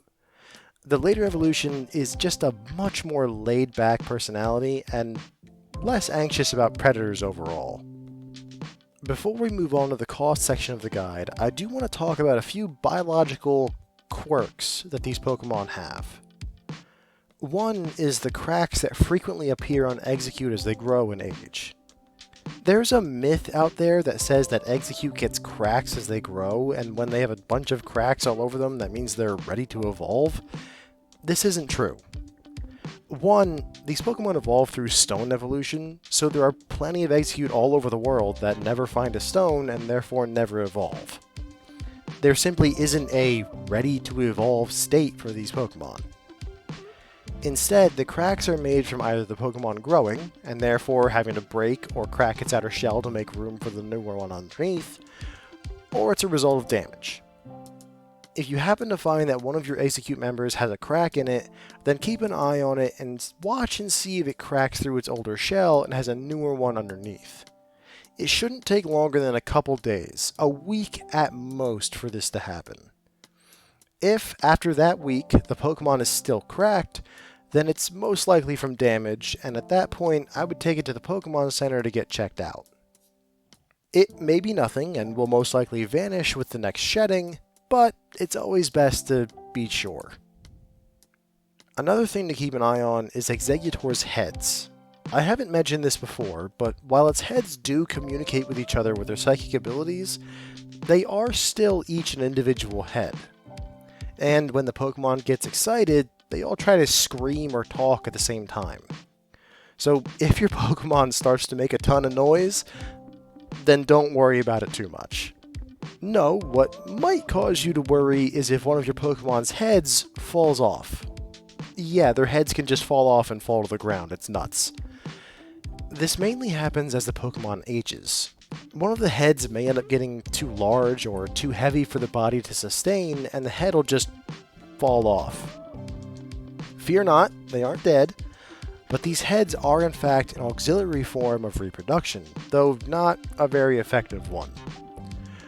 Over the course of a couple of days, the dropped head will revert back into an individual Exeggcute, while a brand new head will begin to grow in the place the old one used to occupy. If this happens, you don't have to worry so much about the Exeggutor, just increase its food intake for a couple of days so it has the needed nutrition to regrow the head. No, what you have to worry about is the newly formed Exeggcute. It's gonna be without a clutch of its own. This Pokemon is gonna be going through a high amount of stress and anxiety. The best solution for this is to collect the Pokemon immediately and bring it to your local Pokemon Center. From there, they can take the Pokemon and get it either to a Pokemon Ranger who has the resources to reunite it with others of its kind, or to a Pokemon Rescue Center that may have a clutch that's missing a member already. Cost. Depending on if you have to build the fully enclosed enclosure or you live in a tropical climate, then this can either be at the lower end of the cost scale or the upper end.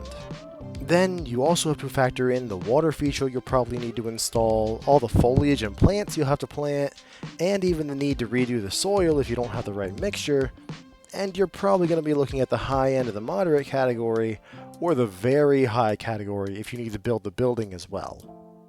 While the Pokemon itself isn't rare or hard to find, it's also not the easiest. Thanks to the relative unpopularity of these Pokemon when compared to other psychic types, there isn't that big a market for them. Combine that with the fact that there are sometimes literal simulated and curated parks where you can go to catch one of these Pokemon, and there aren't that many people out there that sell them. In reality, if you can get in touch with a breeder for these Pokemon, then I wouldn't think they would charge you more than the moderate category, and that's for both evolutionary stages. I don't see the Leaf Stone bringing this price up too much. Food is a place where you're going to get off easy. Like I said, for Exeggcute, you can easily get a large bag of soil for very cheap from most hardware stores. And even if you decide to evolve your Pokemon into an Exeggutor, the amount of fruit you're looking at shouldn't cost you much more than the low or possibly the moderate category, depending on how much fruit is near you. Conclusion. Really, these Pokemon aren't that bad. They have some quirks to them that mostly extend from their unusual biology, but when you look at their care as a whole, I think they would make a decent intermediate Pokemon. Non-aggressive, easy to care for, and really the only sticking point that's keeping me from saying that they're a good Pokemon for beginners is the fact that they need that tropical environment, which is a lot for a beginner to sink into. But if you're looking for an interesting Pokemon that not many people are going to have, and won't take up your entire life just to care for them, then this might just be the perfect Pokemon partner for you. Thank you all for listening, and please join us again next time when we talk about the commonly misunderstood Pokemon Cubone and its evolution Marowak. Have a wonderful night, everyone.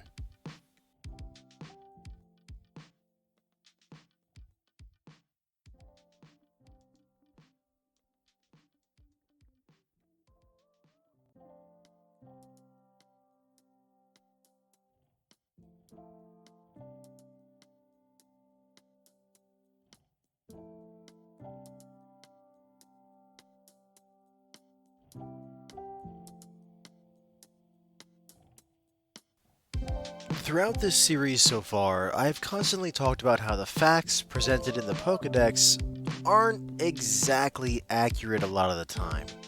I mean, when you depend on children to fill in your data for you, you're gonna end up with some inconsistencies and things that are just plain wrong. The most famous of these is the fact that Magcargo can reach a body temperature of 18,000 degrees Fahrenheit, or 10,000 degrees Celsius, which, would be hotter than the surface of the sun. if that were true, their very existence would be an ecological disaster. Or an even more close-to-home example would be our ghastly care guide. The whole intro was about how they aren't the spirits of the long dead, they're just creatures whose bodies are partially made of energy.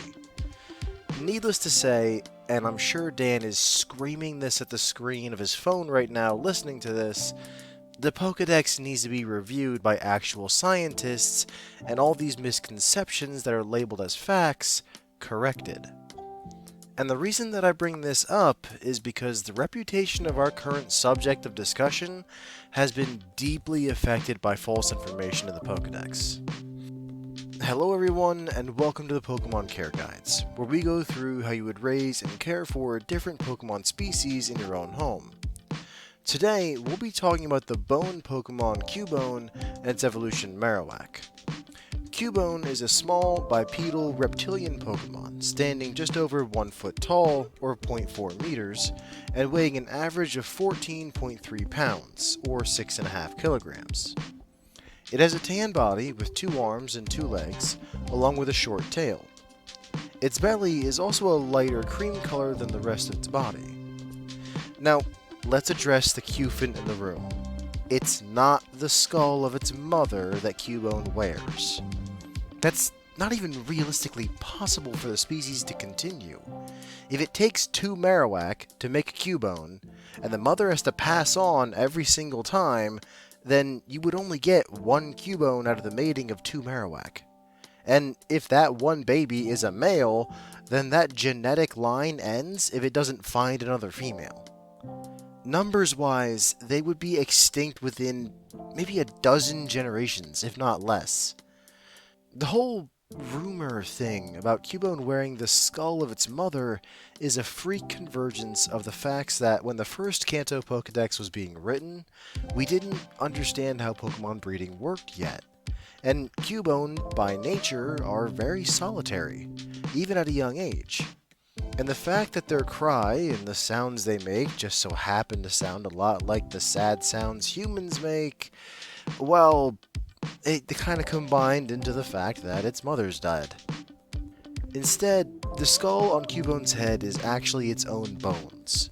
Cubone have osteoderms, or bony plates, that cover the majority of its face as a defense mechanism. The only true bone that Cubone carries around with it are the clubs that the line is known for. And it just finds those out in the wild. It's not from the body of its mother.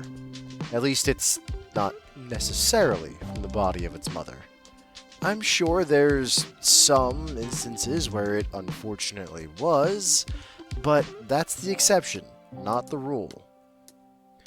Speaking of Marowak, when Cubone evolves, it does get bigger, now standing 3 feet 3 inches tall, or 1 meter, and weighs 99.2 pounds, or 45 kilograms on average.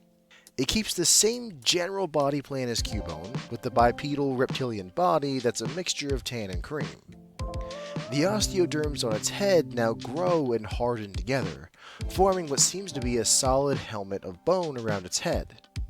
It also now has claws on each of its limbs, which it uses in the place of toes and thumbs. Oh, and I should say that this is the mainland Marowak that we're talking about right now. As with all the other regional variants that we've touched on, I'll cover the Alolan version of this Pokemon when we get to the Alolan Pokédex, especially this one as it's a completely different type combination and behaves very different from its mainland counterpart. But talking about the mainland version of the Pokemon, there isn't too much physically different between the two forms, though there is plenty that is different between them mentally.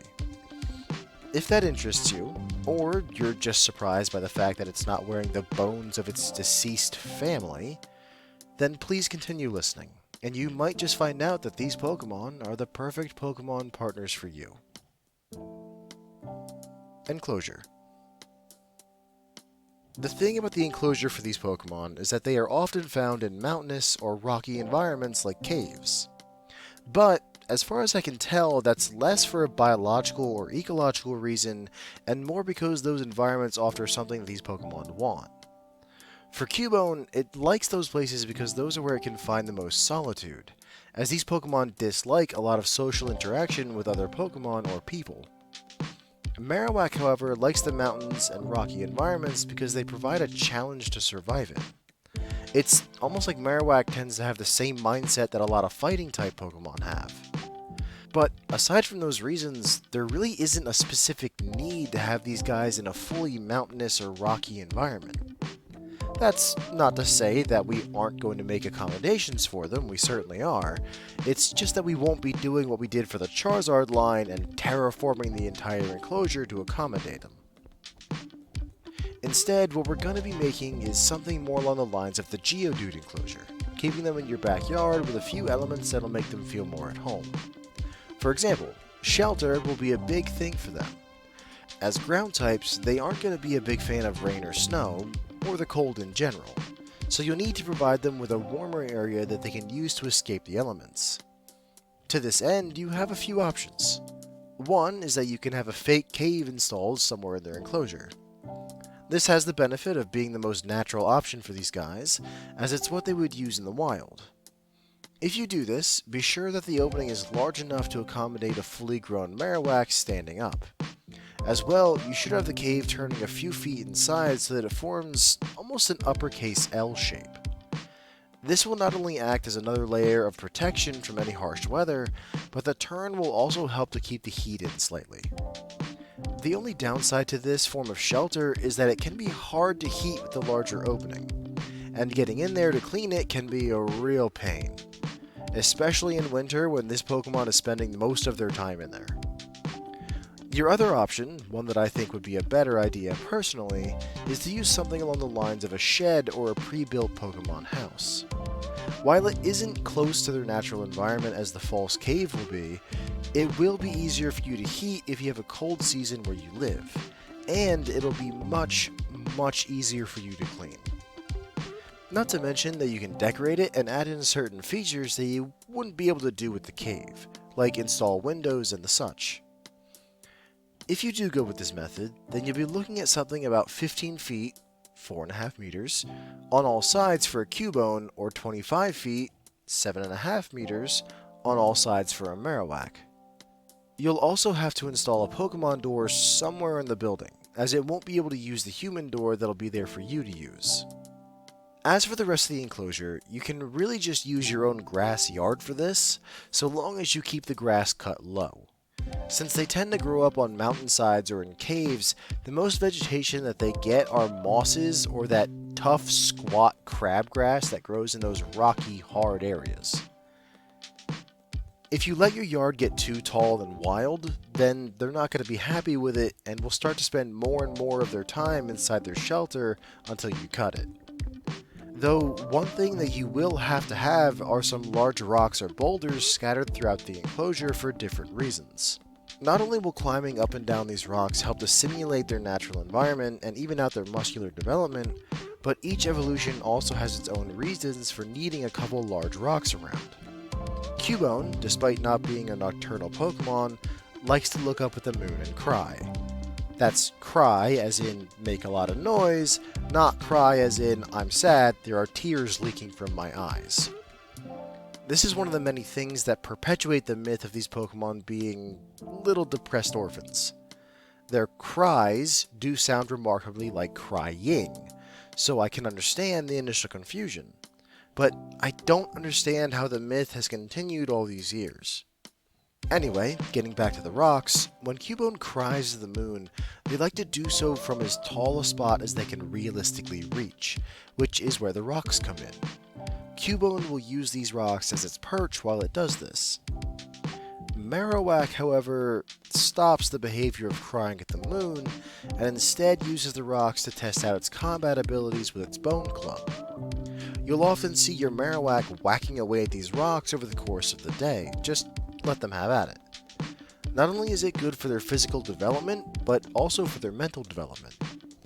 As far as we can tell, it allows them to feel confident in their combat abilities, which grants them a certain peace of mind. Also, they've been seen tapping out rhythms on the rocks with their clubs. It's not totally known what their meaning is there, but the dominant theory in the scientific community is that they use it to communicate with other Marowaks across the mountains. So, I guess they're slightly more social than their pre-evolutions, but they still really don't live together, so it's iffy on that. But as you can see, the rocks are very important for Marowak as well.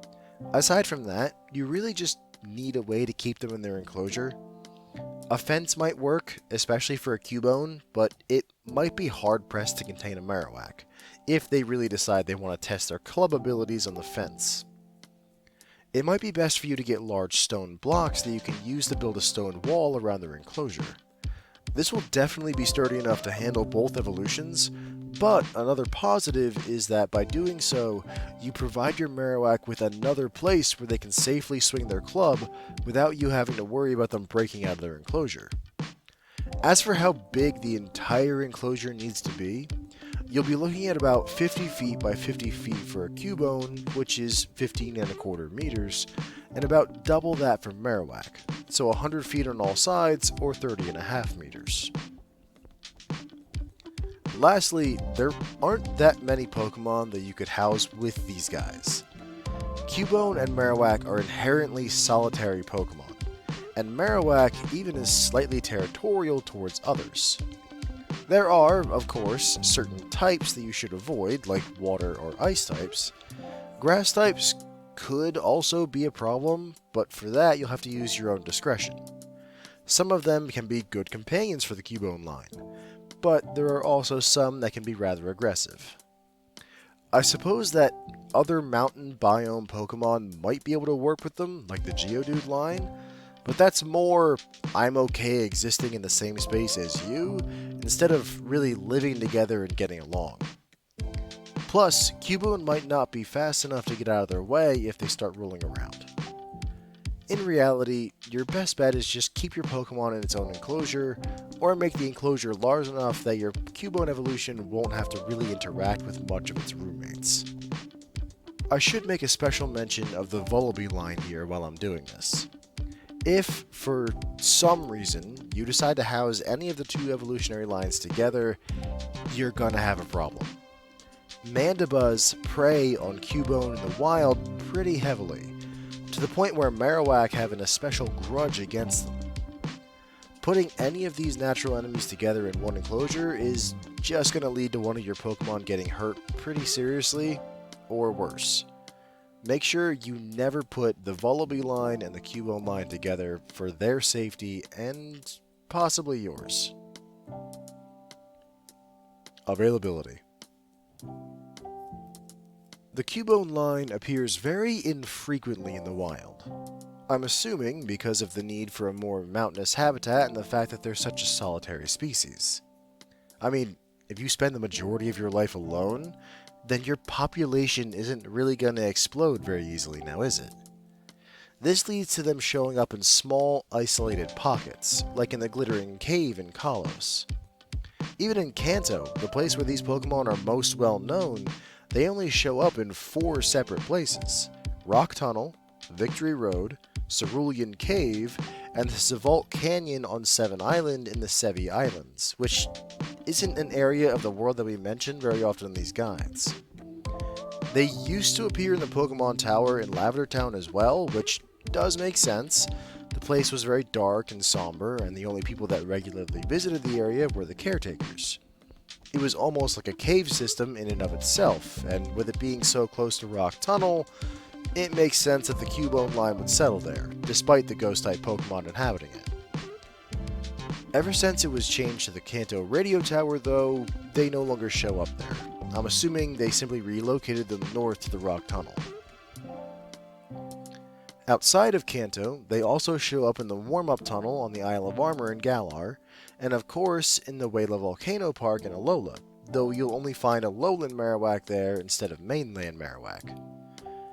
There are also scattered reports of people seeing them appear on Route 203 here in Sinnoh, but try as I might, I couldn't find any corroborating evidence of that aside from local anecdotes of how their populations explode every now and then, so that might be taken with a grain of salt. There also used to be a population in Unova on Route 15, that's got more evidence than the Sinnoh population does, but they haven't been spotted around there in a while, so I'm afraid that population may have died out or moved on. Unfortunately, the Hoenn and Paldea regions don't have any wild populations of these guys at all. I never really thought about it until I started doing these guides, but the Hoenn region really doesn't have a lot of Cantonian Pokemon in it. Weird. Though they may be secluded to specific places around the map, if you can get to those spots, you shouldn't have any issues finding one. Despite their solitary nature, they can be fairly common to find as long as you're willing to go cave diving or mountain climbing. The breeding community is one area where the rumors about Cubone's mother and the skull it's wearing have really hurt it. After all, who wants to raise a Pokemon that's going to die in childbirth? And then, if you get a male baby, then your breeding system just hits a dead end. So, for the longest time, there wasn't anyone who was raising or selling anything but wild-caught Cubone. There's even an old saying in the breeding community that when someone's doing something pointless, they're raising Cubones, because it was thought that there was just no point to it. Thankfully, things have changed since then. Once people actually thought about it for a second, and some scientists actually studied the species a bit more, we learned that the whole thing about the mother's skull was wrong. Once people actually sat down and thought about it for a second, and some scientists actually studied the species a bit more, we learned that the whole thing about the mother's skull was wrong, and people actually began raising and selling them.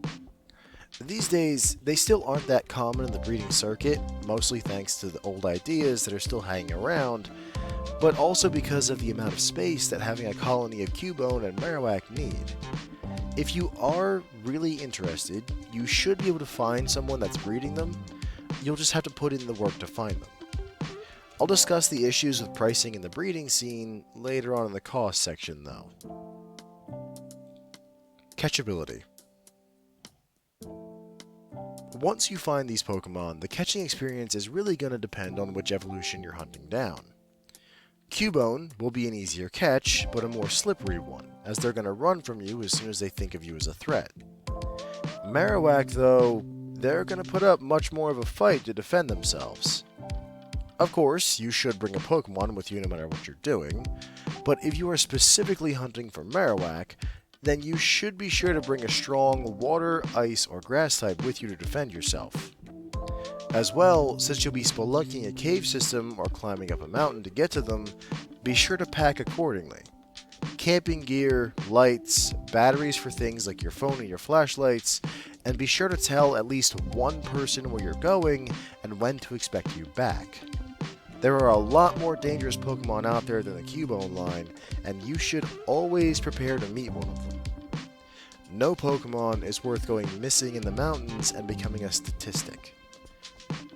Anyway, changing from those darker thoughts, if you do get the chance to throw a ball at the Pokemon, then you could use either a Pokeball or a Great Ball for Cubone, and I would certainly recommend using an Ultra Ball for Marowak.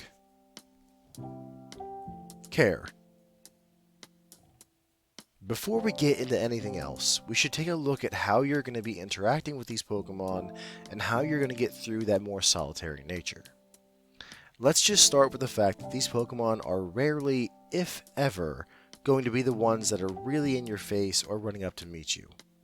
Think of these Pokemon as being less like the canine attitude towards people and more like the feline attitude.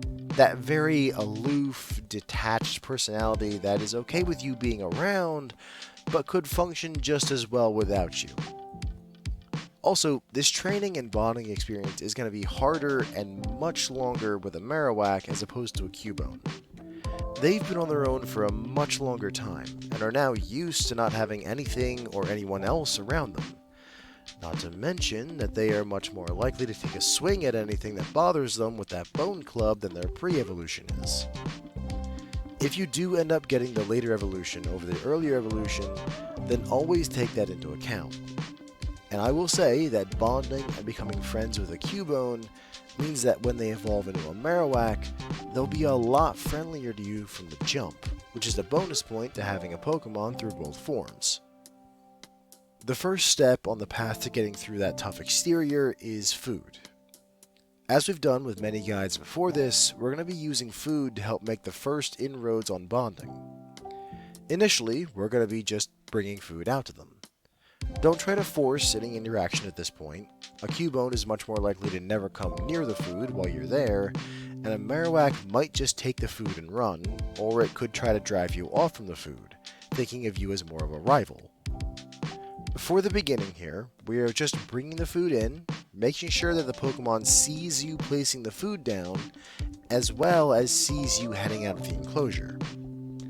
The point here is to show that you're going to be the one bringing the food into the enclosure, starting that association of you and positive food. After some time, you should see the Pokemon start to come near you when you enter the enclosure, kinda staying back while still approaching, expecting the food. This is where you can move on to the next stage. Granted, this is going to be harder for you if you have a Marowak, especially one that tries to drive you off from the food, but what you want to do next is try to get the Pokemon to take the food with you there and eventually take the food from you. The best way to do this is to start by throwing the food to the Pokemon. Don't do it aggressively, that might be misconstrued as an attack, but try to just gently underhand throw the food towards the Pokemon, or roll it so that it ends up about halfway between the two of you. If the Pokemon doesn't come near or move to take the food that you've given, try to toss it a little closer to the next throw. Eventually, you will reach a point where the Pokemon does move to collect the food. This is going to be your starting distance. From there, you should, day by day, slowly decrease the distance between you and the Pokemon, trying to get the Pokemon to eventually eat from the dish with you nearby. If, at any point, the Pokemon turns and flees, then that's the end of the session. Leave the food where it is and let them get their food. The fleeing could be a result of too much stress and anxiety from approaching you, and trying to force more of it out could end up damaging all the work you've done so far.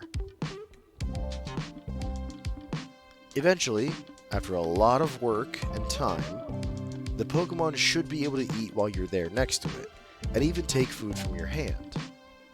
At this point, your goal is to be able to touch the Pokemon. When doing this, make sure you're sitting in the Pokemon's line of sight so you don't startle them. Move slowly, and try to gently lay your hand on the Pokemon's shoulder or back. It's going to be wary of you, so keep an eye on them. Marowak might turn and lash out, so if that's what you're working with, then you should be ready to return to its Pokeball at a moment's notice to protect yourself. Cubone is much more likely to run as opposed to fight, and if it does, then just allow it to leave and wait for it to come back looking for the food. If they don't after a half hour, then it will be best for you to just leave and allow them to have the food and try again another day. It's gonna take a long time and a lot of patience on your part, but if you're persistent, then you should eventually get to the point where you're able to pet and touch your Pokemon while they eat. Like I said, they won't ever be your cuddle buddy, and they might just hang out with you by existing in the same space as you, but it's as much bonding as you can expect with these Pokemon. Oh, and as for what food they should be fed, these guys are omnivorous. Living in caves and up on mountains where food can be sparse, they've developed to really eat whatever they can find. What you're going to feed them is going to be a mixture of high-fiber veggies, things like bell peppers, carrots, and other colored greens, and bug Pokemon meat, like Kricketot or Paris. Giving them a variety of these foods with each meal will allow them to have a varied diet and get all the nutrition that they need. As for the amounts, a Cubone will only eat about half a pound of food a day, or a quarter kilogram, split between a morning meal and an evening meal.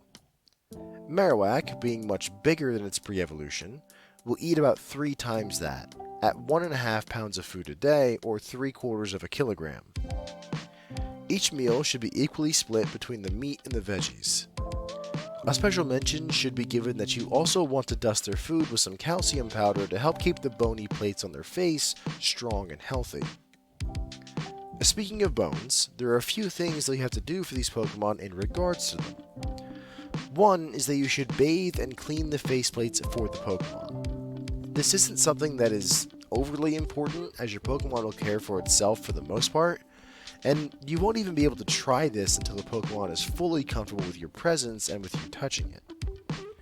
Unfortunately, one of the major issues that these Pokemon have in the wild is that if anything gets stuck or caught in the faceplates, or if they get damaged and don't heal properly, then they can be a great place for infection to take root. As soon as you're able to, you want to scrub the bones and try to keep them clean at least once a month. Mind you, thanks to the ground typing of these Pokemon, they aren't the biggest fans of water, so when you scrub the faceplates, you want to do so with a damp washcloth or even a wet toothbrush. Be sure to get into all the crevices and places where things can get stuck.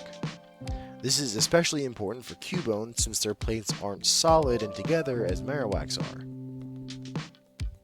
The nice part about doing this is that if you do it well and don't stress the Pokemon out with it, then they can even start to enjoy the process, and that always makes your life easier in the long run. The last thing that we should talk about is a small thing, but a very important one. You need to be sure that your Pokemon always has a bone club that they can carry around. This club is important to the mental stability and peace of mind of your Pokemon, like the leek is for Farfetch'd. It's a thing where they don't feel they're safe unless they have it with them. Mind you, when you get a Cubone, whether it be from a breeder or the wild, it should already have one of these. But always keep an eye on it, as the bones get weaker and more brittle as time goes on, and you'll probably have to replace it at least once before they evolve. And you'll certainly have to replace them once they evolve. A bone that Cubone considers good for defense would be way too small for a Marowak, so you'll have to have a replacement ready to go as soon as they evolve. The nice part is that a lot of pet shops and treat stores sell bones like these as treats for Pokemon like the Growlithe line and the Yamper line, meaning you can get a variety of bones pretty easily. Cost. The Pokemon will most likely be in the moderate category for a Cubone or the high category for a Marowak. Like I said earlier, they still aren't that prevalent in the breeding industry, and if you're gonna keep a breeding population of these guys, you have to have a bunch of space for them to spread out from each other. That means that, unfortunately, the extra cost and effort is gonna get passed on to you. Food will be in the moderate category as well. The veggies won't be too bad, especially if you're able to get them frozen. That way you could just buy the month's supply in bulk, save a bit of money, and thaw out whatever you need for the next day. The insect meat, though, that's where the majority of the expense is going to be. You'll have to order it online, or hopefully you have a local provider, because that's not really something they sell in stores. The enclosure is going to be in the high category to get set up. Thanks to the fact that you need the large stone blocks for the wall, the boulders for decoration, and the shed or false cave, it's going to end up being a hard dent in your wallet. The ease in getting it set up and the simplicity in it, though, will at least make things nice. Conclusion. These guys' reputation really needs to get fixed. Seriously, if they would just fix the stupid Pokedex info for these guys, people would stop thinking that they're wearing their mother's bones, and they would be a lot more common in households around the world. And these guys aren't that bad to care for. Sure, they're a little aloof, but so are a bunch of the feline Pokemon, and you don't see people freaking out about them, despite the fact that many of them evolve into large predators. In reality, if you can look past the rumors and false information, you will find that the Cubone line are simple Pokemon to raise for intermediate trainers. The only reason that I say they won't be good for beginners is the fact that you have to set up the enclosure for them, and the fact that they can be a bit finicky when it comes to bonding, especially Marowak. But if you have that level of skill and are willing to put in the work to get to know these Pokemon, then I fully think that these guys could be the perfect Pokemon partners for you. Thank you all for listening, and please join us again next time when we cover the martial artist Pokemon Tyrogue and its 3 split evolutions, Hitmonlee, Hitmonchan, and Hitmontop. Have a wonderful night, everyone.